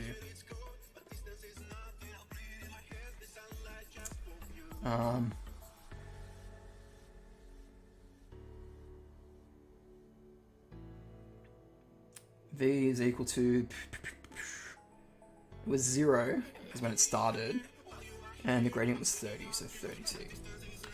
So we're looking for when the sum of these is equal to 1,000. So let's just add them up, add those two equations up, okay? And that's v. So 1,000, nope, not that yet. We're gonna add these two. Gonna add these two equations. So 1 plus 2 is equal to 2v is equal to 1,000 plus 20t. Okay, because the 1,000 just stays by itself. 30t take away 10t is just 20t. Okay, divide both sides by 2. We get v is equal to 500 plus 20t. Okay. Now we're looking for when the volume.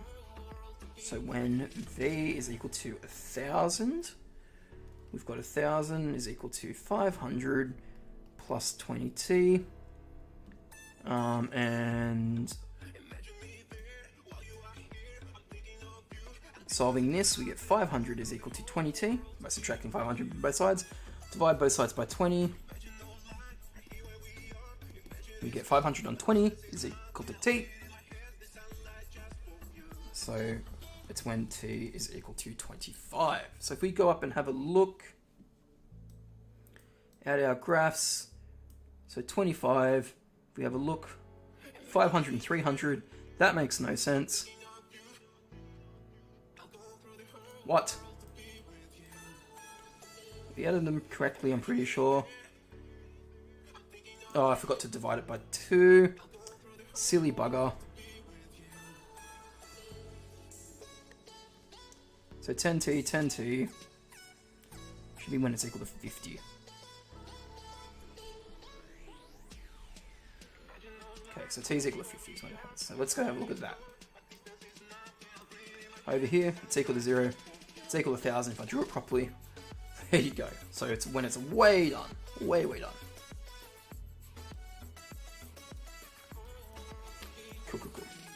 Alright, so gross, we don't like it very much. Let's move on.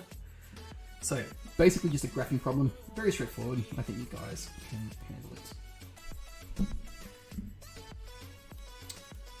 Alright, let's look at the next problem. What's the next problem?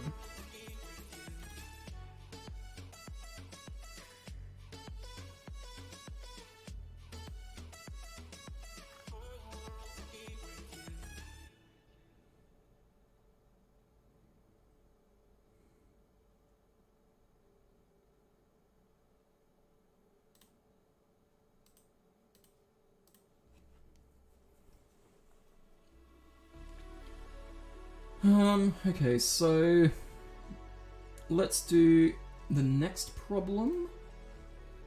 So if I go back to my bag of tricks, question 12 is what I'm looking for.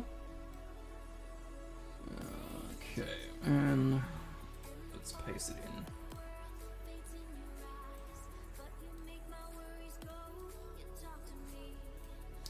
Cool.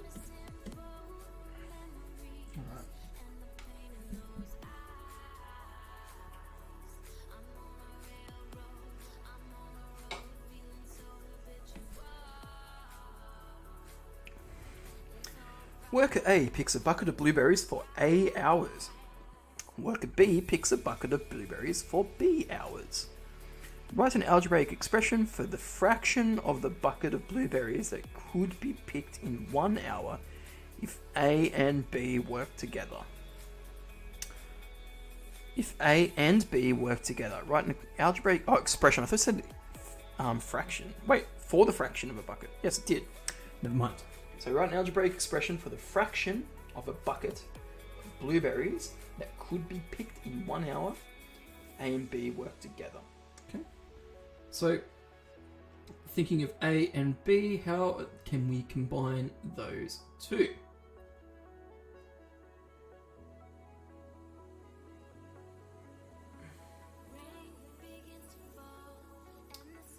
Well, we're looking for the fraction of the bucket that they've done, right? So, if you think of the bucket, let's call this bucket A here, okay? If we think of the bucket, when we fill it up, the amount of space that's left is somewhat inversely proportional to the amount that that's in there. So if we've got one bucket to fill up, then it's just going to be over the amount of blueberries that they pick, right? So for worker A is going to be equal to 1 over A. Coincidentally, for B, right, it's just 1 over B as well, okay, because they're inversely proportional to how much they are picking up. So a full bucket is 1, and the amount that's left is 1 over A. Okay, so if they pick up, if they say pick up,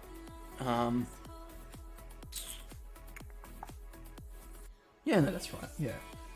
So how much would they have altogether if they were working together? Well, pretty straightforward. If they're working together, it's just A plus B, which is equal to 1 over A plus 1 over B. Now, the issue with this is that we need to then add these two fractions together. Okay, just to simplify it nice and easily for us. So it's going to be, so to simplify the fraction, multiply, multiply, multiply, ironically, so it's B plus A over over A times B, like that. So that's our equation to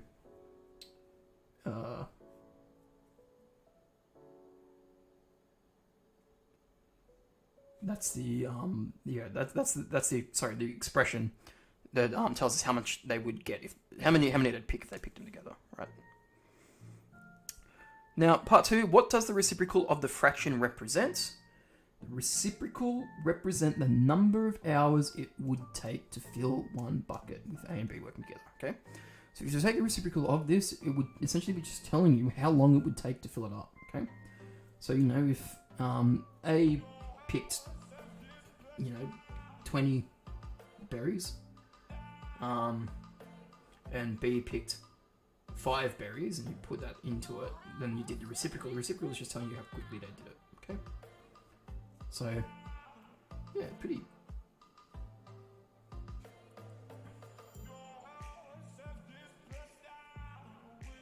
And if you think back to your function theory as well, with what a reciprocal actually means, if you've got, say, time versus total amount, okay, and you've got some,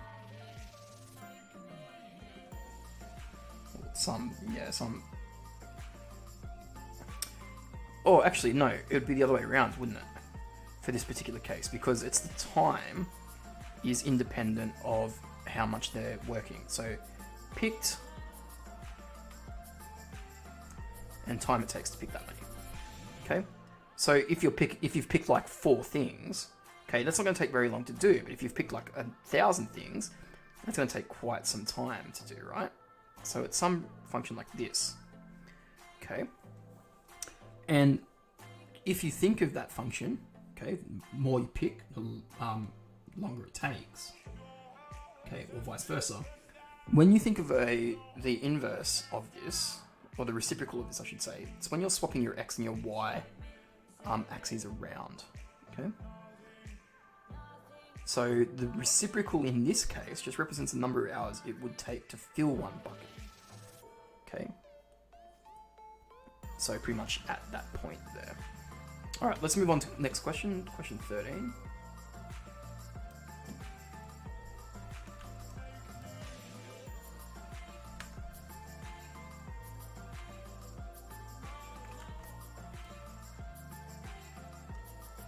Oh, it's a boring question, 13, but that's alright, we can do it.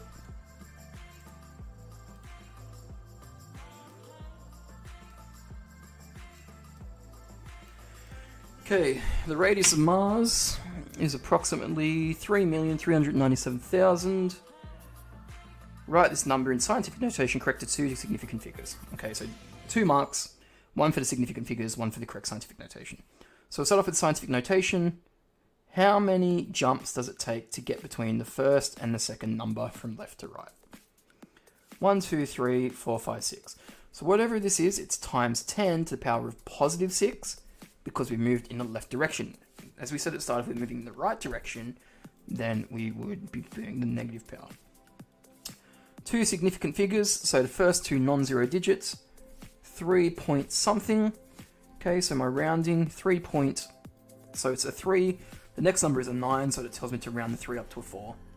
So 3.4 times 10 to the power of 6. Very, very, very simple problem, okay? I'm more than sure that you guys would be capable of doing that. But hey, that's why we're here, to have a go, see what we can do. Okay, next question is a surdy type 1 with a binomial expansion, which is pretty cool.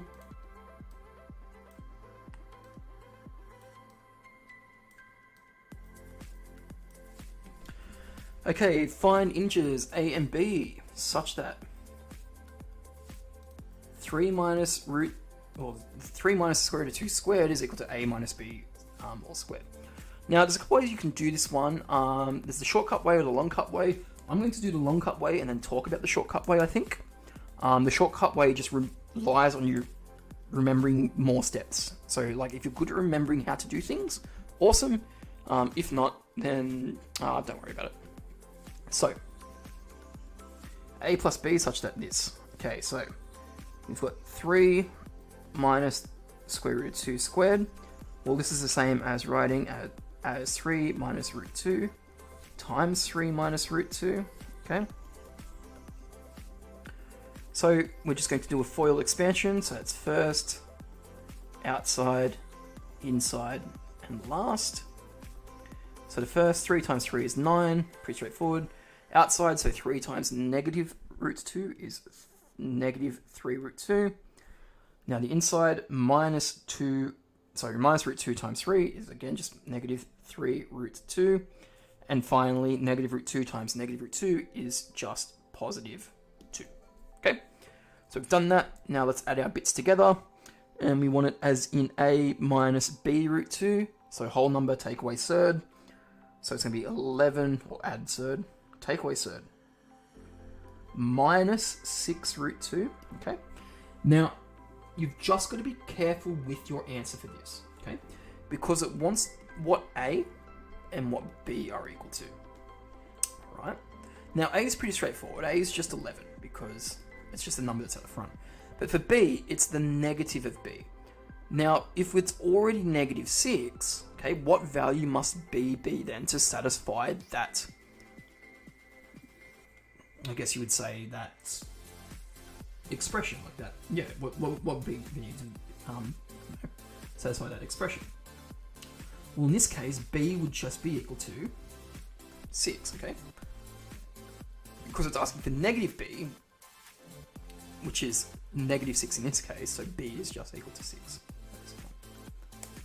Okay, so very straightforward. Again, just an expansion, nice and easy.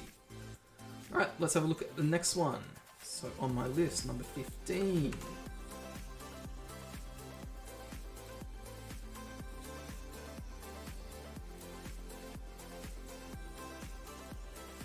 So we've got 2 over n minus 1 over n plus 1. So, now, you don't have to rewrite the question. This is just something, if you've been watching me, this is just something I do. Okay, so you don't have to actually do this, but I just do it to make it easier for myself. Easier for myself? I don't know, I'm weird. I just do it. Okay, so 2 over n minus 1 over n plus 1. So we've got, I'm going to multiply these guys together. Okay, for the bottom, because we're just adding, or in this case, subtracting fractions. So we're going to multiply that, we're going to multiply that, we're going to multiply that. So n times n plus 1 is just, how do I want to do this?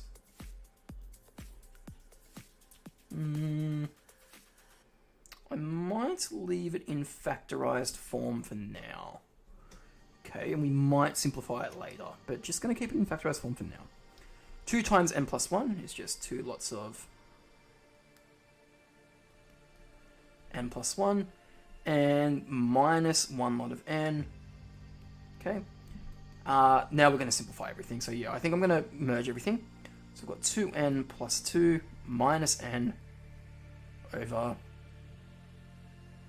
No, I'm going to leave it in its factorized form on the bottom, and you'll see why in a sec. Will you? No, it's not actually going to change anything. So 2n minus n is just n, plus 2 stays as it is, over, and we're going to simplify this, it's n squared plus n, like that. So lots of n's, lots of stuff like that, but yeah, pretty straightforward. Just adding some fractions, or in this case, subtracting some fractions, to end up with a term like that. Okay, so what we're going to do next is we are going to have a look at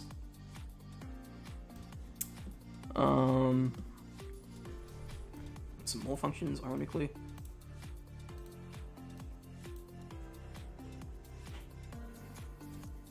Okay, so simplifying some stuff like this.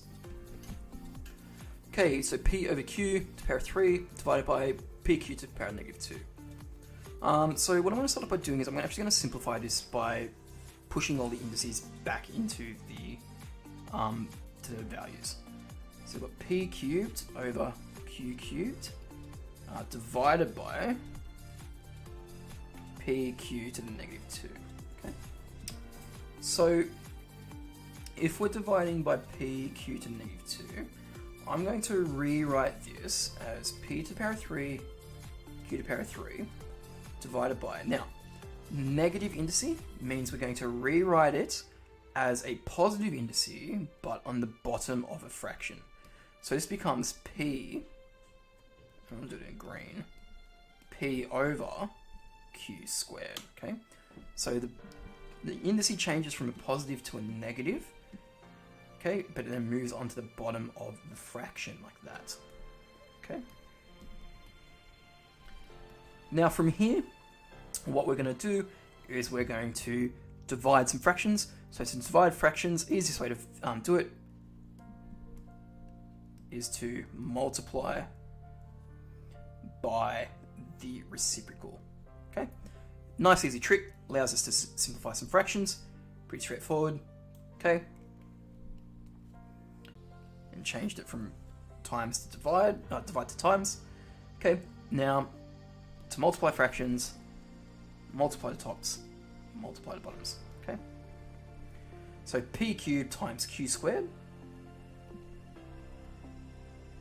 is p cubed squared, p cubed q squared, and then on the bottom we've got p q cubed, okay? Now, our last step is to cancel what's common on the top and the bottom. So we have 3 p's on the top and 1 p on the bottom. So going to cancel out, we're left with 2 p's on the top, p squared, and we've got 2 q's on the top and 3 q's on the bottom, so we're left with 1 q on the bottom, okay? And so that is the answer for that one.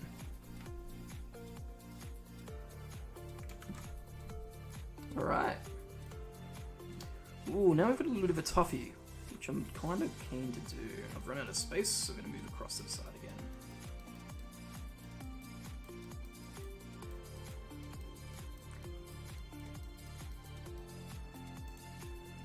Okay. Where'd my question go? There it is. Hello, buddy. Alright.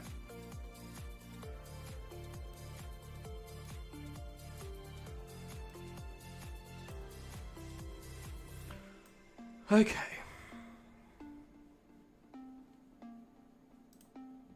So find the values of k for which the expression x squared minus 3x plus 4 minus 2k is always positive. So we're looking for when this thing is always positive.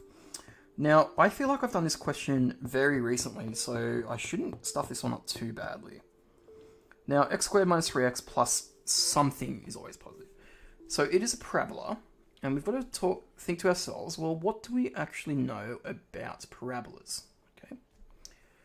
Well, for a parabola to always be positive, okay, so it'll look something like this.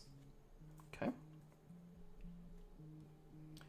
So we're looking for when, essentially, this gap exists.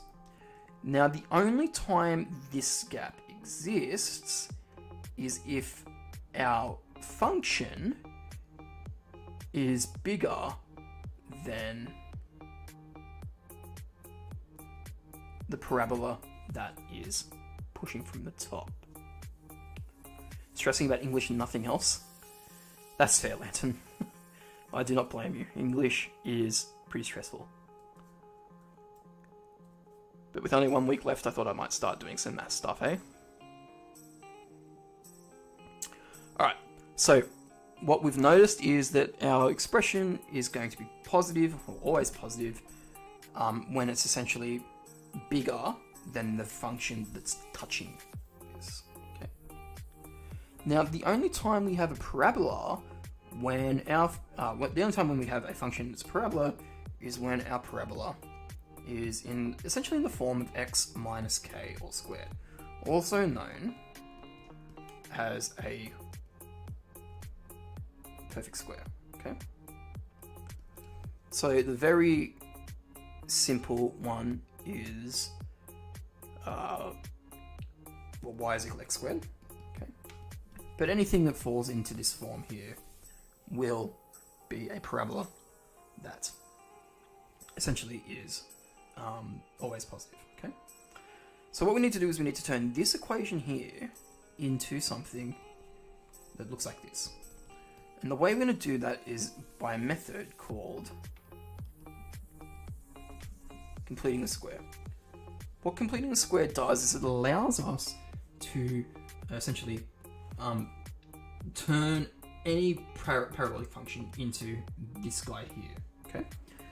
So what I'm going to do is I'm going to take my function x squared don't remember doing the 3, x squared minus 3x, and I'm going to say plus something. Okay, I'm going to call it a. So this a is 4 minus 2k. Okay, we don't care what that is just yet.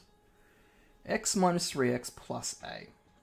Okay, now what we're going to do is we're going to simplify the, we're going to simplify, well, sorry, we're going to, not simplify, we're going to complete the square on this function, this x squared minus 3x plus a. So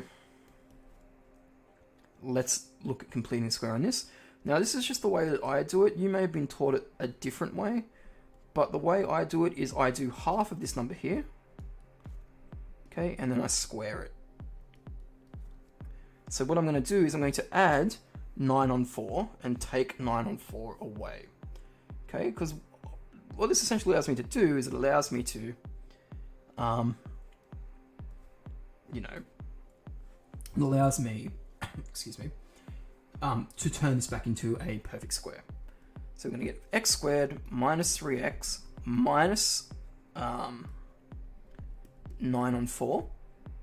Sorry, plus 9 on 4 minus 9 on 4. Okay. Now it's really important that I keep this number here because it's going to help me in a moment. Now remember, this bit on here, this n bit that we're adding on, we're calling a, right? And effectively what we've done is we've added 9 on 4 and we've taken 9 on 4 away. Okay, so we've added 9 on 4 and we've taken 9 on 4 away. So what that tells us is that our a value at the end, okay, so this a value here must be equal to, a combination of this and this, okay? So a combination of that and that. So let's put these together now. I think that's right. I'm just double check.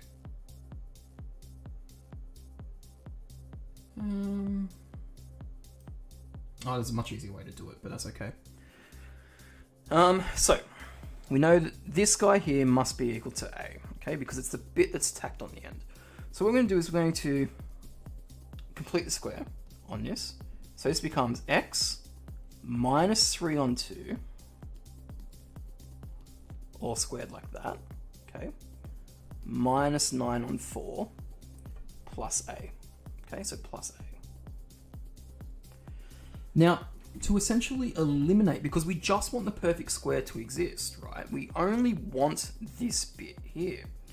So what we need to do is we need to eliminate this bit here. Or in other words, we need to find the value for a, which makes this guy equal to 0. So the equation becomes a take away 9 on 4. So it's an a take away 9 on 4, and we want that to be equal to 0.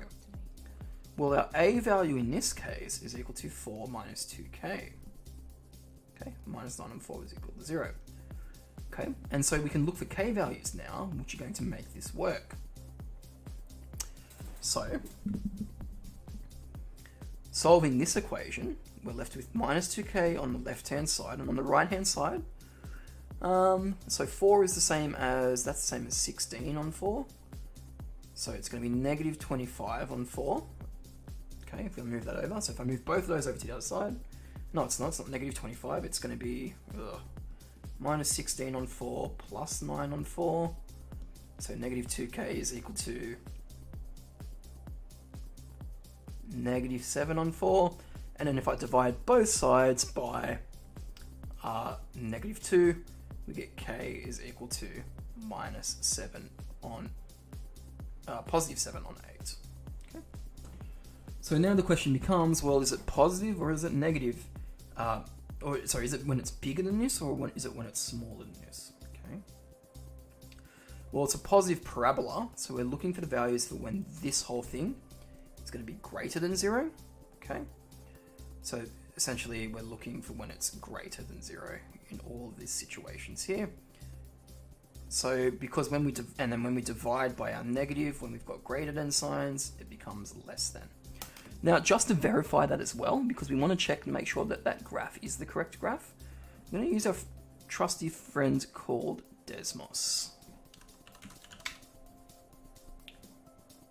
So we're going to use our trusty friend called Desmos, and I'm going to get this guy up here.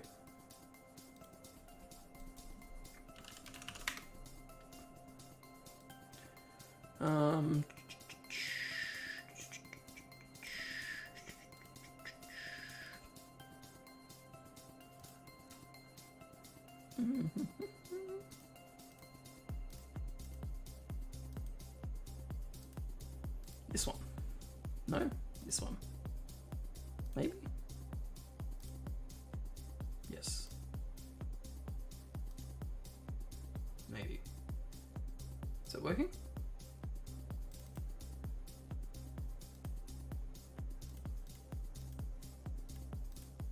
That one. There we go. So, we are going to look at this graph now and make sure that it is correct. So, graphing calculator. So our equation was y is equal to, what was our equation? It was, sorry, x squared plus x, no, minus 3x. And the original equation was plus 4 minus 2k. And we want when that is equal to 0 essentially, or greater than 0. And I'm going to add in a slider for k. I'll make it a. Really? Not adding a slider for me? You're being mean. It's being mean. There we go, add a slider. That's all I want. Okay, so this is our k value here. So basically what we were looking for is we were looking for the number that essentially put this function on the line. Okay, so as you can see, there's 0.8. There's 0.9. If I zoom in, it's just a bit below that. Okay, so 0.8, 0.9. So it's somewhere between 0.8 and 0.9.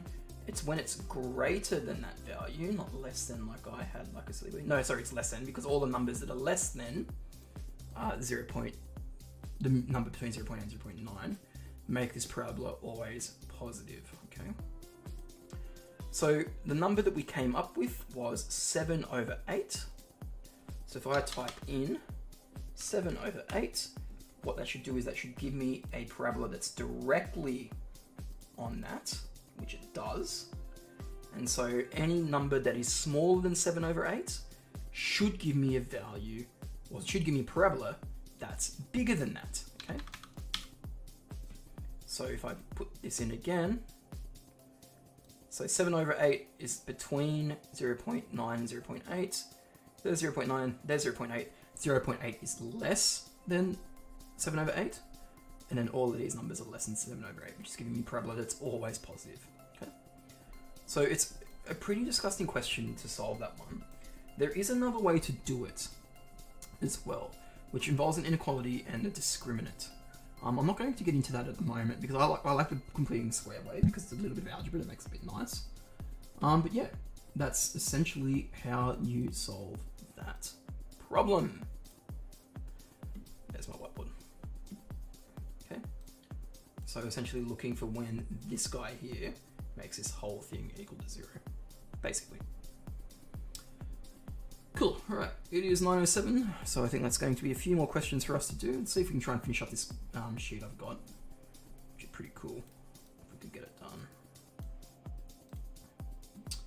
Okay, so I think that leaves us with question 18. I'm hoping it's not a really long one, but I think it might be, which makes me so sad. Oh, it is. English is the most irrelevant subject, don't you think? I get asked this quite a bit, and as a maths teacher, I get a lot of people who tell me that that maths should be the compulsory subject and English should not. Now, I don't necessarily agree with that for a lot of reasons. Ones which I'm not going to necessarily say live, but the main reason I don't like it is because the main reason why I don't think maths should be compulsory, which is the same reason why I don't think English should be compulsory, and thus, being irrelevant in some senses, is it depends on what pathway you want to go down. Like, you might want to go down a STEM pathway, for example. So if you go down a STEM pathway, English is not going to be super relevant. Now, there is still some relevancy, and of course the same thing goes, if you want to go down like journalism or something along those lines, maths is not going to be super relevant for that. In fact, more so it's not relevant to the point of when you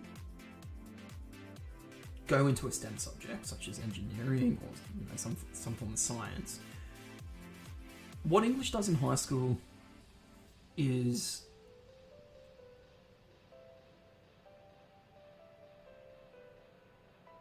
well, again, it depends on what school you're at too. So what English is designed to do, what it's meant to do, is it's meant to help you create an argument, critically think and create an argument without sort of just word spewing, is my general gist of it. Especially for year 11 and 12. The point is that you can make an argument, a concise argument, in a way that's academically sound. Because realistically, if you're going on to year 11 and 12, you should be looking at some form of academia, I think. Because, if you only want to drop out and do a trade, do that in year 10. And with a lot of those STEM degrees and stuff too, you still have to construct arguments in a way such as going to be relevant, concise, and to the point. And I think English helps in some way with that. Now, the problem is that it's linked with a lot of crap that, we all hate, like poetry and Shakespeare and all that sort of rubbish. Which sucks for a lot of people because, it's a lot of things that is not going to interest you. But the point is that you're using that as source material to write these concisive arguments that are going to help you, in a lot of different areas and a lot of different aspects of life. And that's the way I think you should be looking at it. It's the same with maths as well. Maths is... The whole point of maths, especially in high school, especially in year 7 to 10, is that we're trying to help you develop your critical thinking skills and not your critical thinking, your problem-solving skills. Like how to solve a problem and what tools you can use to solve that problem. The issue is a lot of young children and young kids and young adults don't see a maths lesson as, I need to solve this problem. They see it as, I'm learning something that's going to be irrelevant for me. It's not, and I always say this when I teach proof in year 9 and 10, like congruency proofs, like triangles and stuff, which is so irrelevant to anything unless you're going to be doing geometry at university. It's the only thing it's useful for. But the point is that we're giving you a load of tools to be able to, solve a problem. And I see that as the same as English. English is giving you a load of tools to help you critically analyze and, create a decisive argument. And I think that's the point, especially of year 11 and 12 English. Year 7 and 9, not so much, because like in year 7 and 9, you're learning the tools. So it's from 7 to 10, you're learning tools, and 11 and 12, you're, actively using those tools in concisive arguments that, hopefully. Anyway, that's just my input of that. You can take that if you will, or you can, completely disregard it. That's just the way that I think of that particular subject.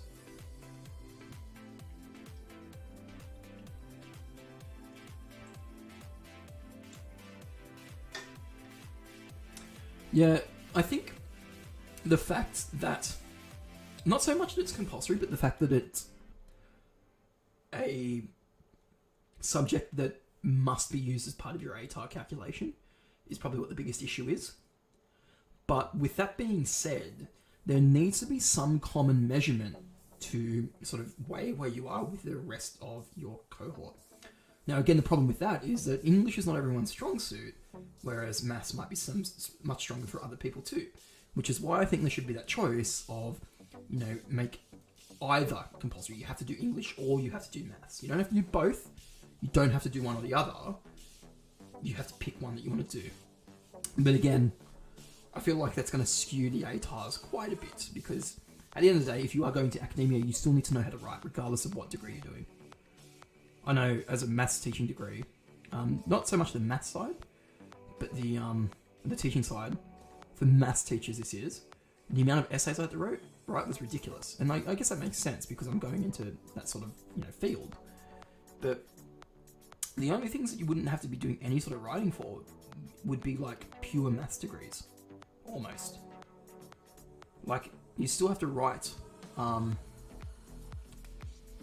reports and stuff for any other type of science, like statistics, engineering, that sort of stuff. But yeah, it's just, you still have to make those arguments when you're writing in those fields too. Anyway, that was a little bit off topic, but nonetheless, let's continue. We'll do a couple more of these, and then we might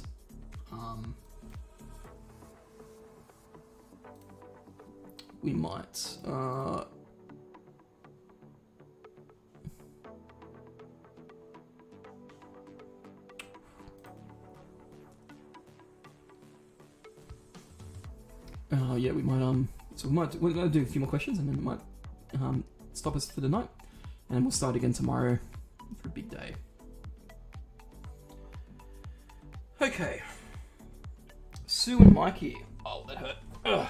Sue and Mikey are planning a fundraising dance. They can hire a hall for $400 and a man for $300. Refreshments will cost them $12 per person. Write a formula for cost C, running their dance for X people. Okay, that's pretty straightforward. So, one-off payments for this particular one, $400 and $300.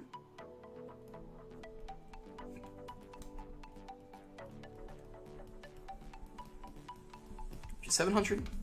Okay. And then the constant in this case, or the variable, is equal to 12. So the formula for this particular case is going to be the cost is equal to 12 times the amount of people plus $700.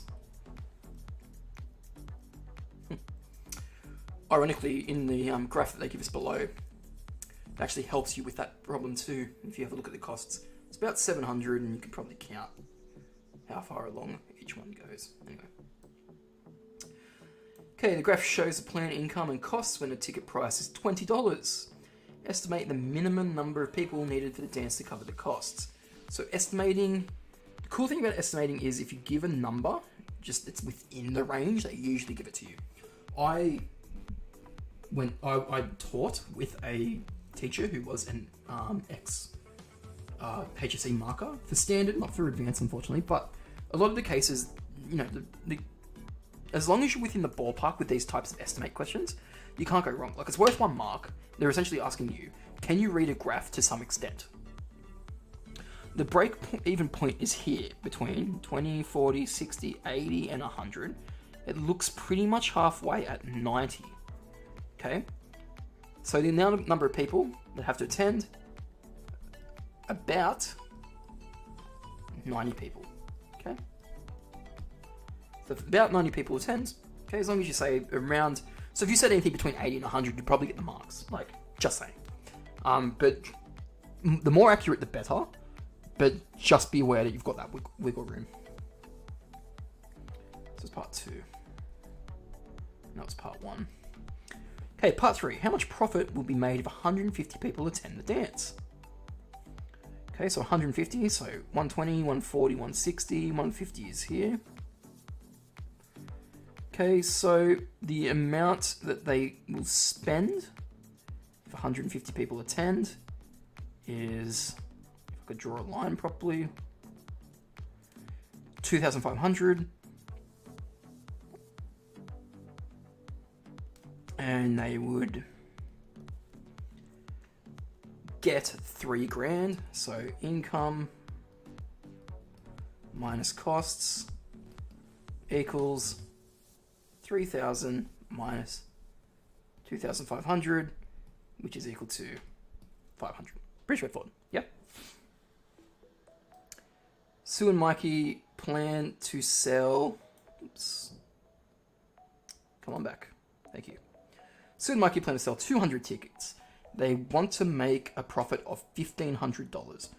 What should the price of the tickets be, assuming all 200 tickets will be sold? Okay. So if they want to make a profit of $1,500, what price should they? So the price that they should sell the tickets for is our X value, right? Or it's the value in front of the X. So if we think of our equation for the income... Oh, that was weird. If we think about our equation for the income, so income equation is equal to, well, is, I should say, costs is something times the X value, right? And the costs of this, okay, is the cost price, or the C value, whatever it is, some other gradient times the, or adding on the, oh, well, we know what that one is. We know that this one is, what was it, 700?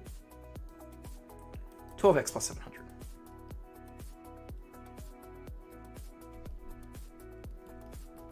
From before. All right, thanks, Nathan. Hopefully you got something out of this. So income equals C. Well, income is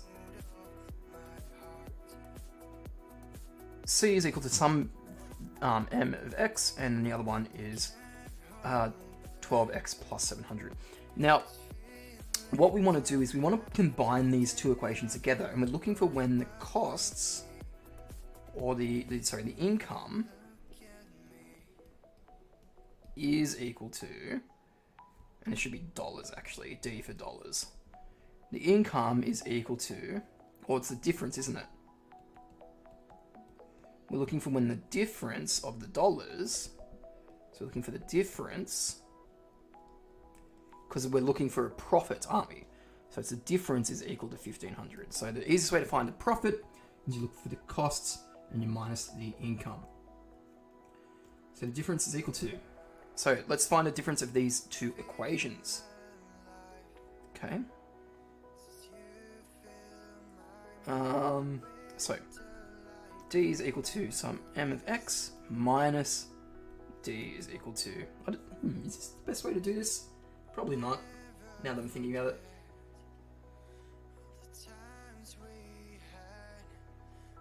Oh, key piece of information, 200 tickets are going to be sold. So we know x is going to be equal to 200. Okay. So we can work out what the cost is of this event's going to be. So the cost of this is going to be equal to 12 times 200 plus 700, which is equal to 2,400 plus 700. So the D is going to be equal to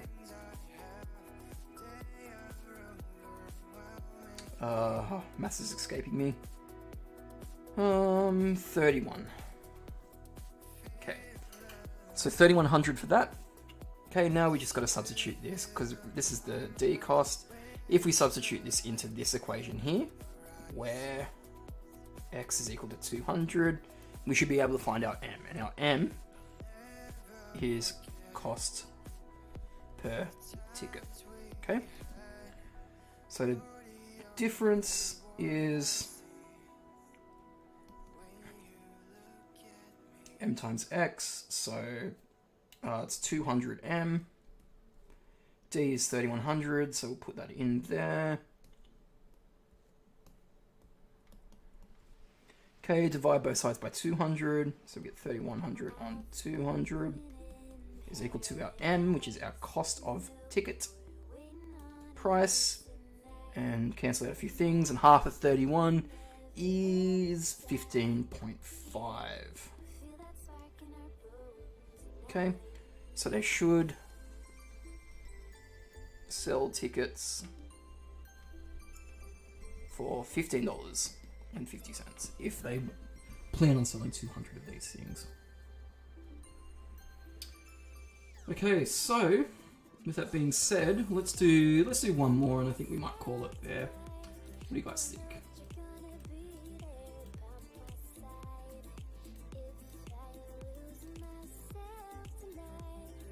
In fact, I've only got one more question, so that is perfectly timed.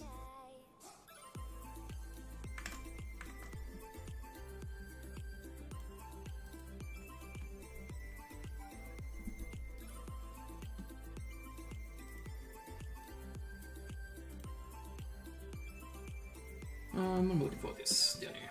Okay, so last one.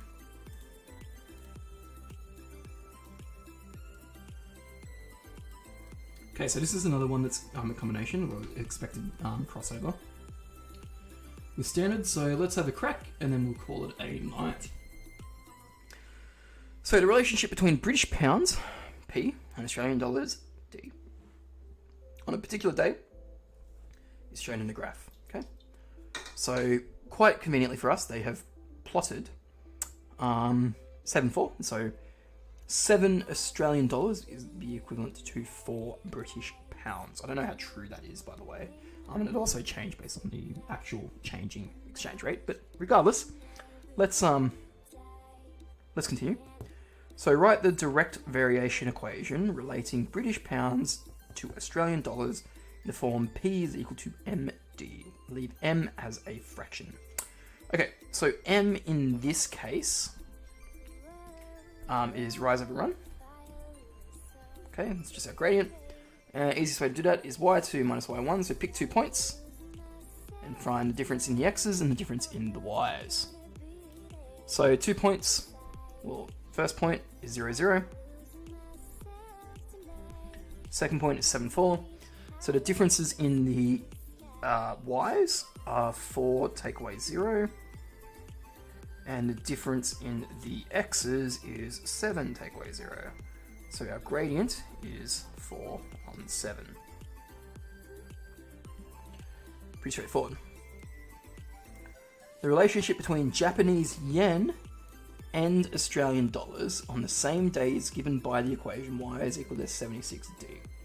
Convert 93,100 Japanese yen to British pounds. Okay, so we need to go to AUD and then to British pounds because that's the way that we connect these two things. So 9300 is equal to 76D. So D is equal to 93,100 over 76. So the amount of Australian dollar dues that this is, and we'll turn the calculator back on for this, is 93,100 over, or divided by 76. So the amount of dollar dues this is 1225. And then finally, we are going to do, turn it back off. Actually, we'll probably need that at the moment, but that's okay. And so then finally, we're going to do the dollars to the, oh, I didn't actually write this as an equation. So P is equal to 4 on 7D. Like, that's all it is. Just replace the M with the M in this equation. So the equation for this is P is equal to 4 on 7D. And we know what our dollar dues are. 4 on 7 times 1225. So P is equal to 4/7 of this. So times by 4/7, or divide by 7/4. Oh, that's convenient. 700 British pounds, which I think looks something like this. Cool. All right. Well, after 2.5 hours, we have managed to completely screw up the introduction to this, where I did so many questions wrong because I think I was just so nervous to get started, which was pretty cool. But we also managed to do a lot of other questions as well, which I was pretty happy with, and I'm sure you guys are happy with too.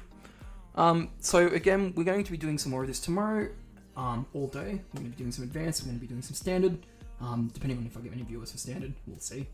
But regardless of that, we are going to continue this. We're going to do some... We might not do some Tuesday night. We might do some Wednesday night, I think. We won't worry about the Tuesday night one because I think there'll be too many people stressing about English, especially that dreaded paper 2. But then Thursday and Friday we're going to be going hard. So, with that being said, I hope you guys have appreciated this, and I'll be talking to you hopefully within the next while. So take care, and I hope all is well. Or all goes well, I should say. Ciao.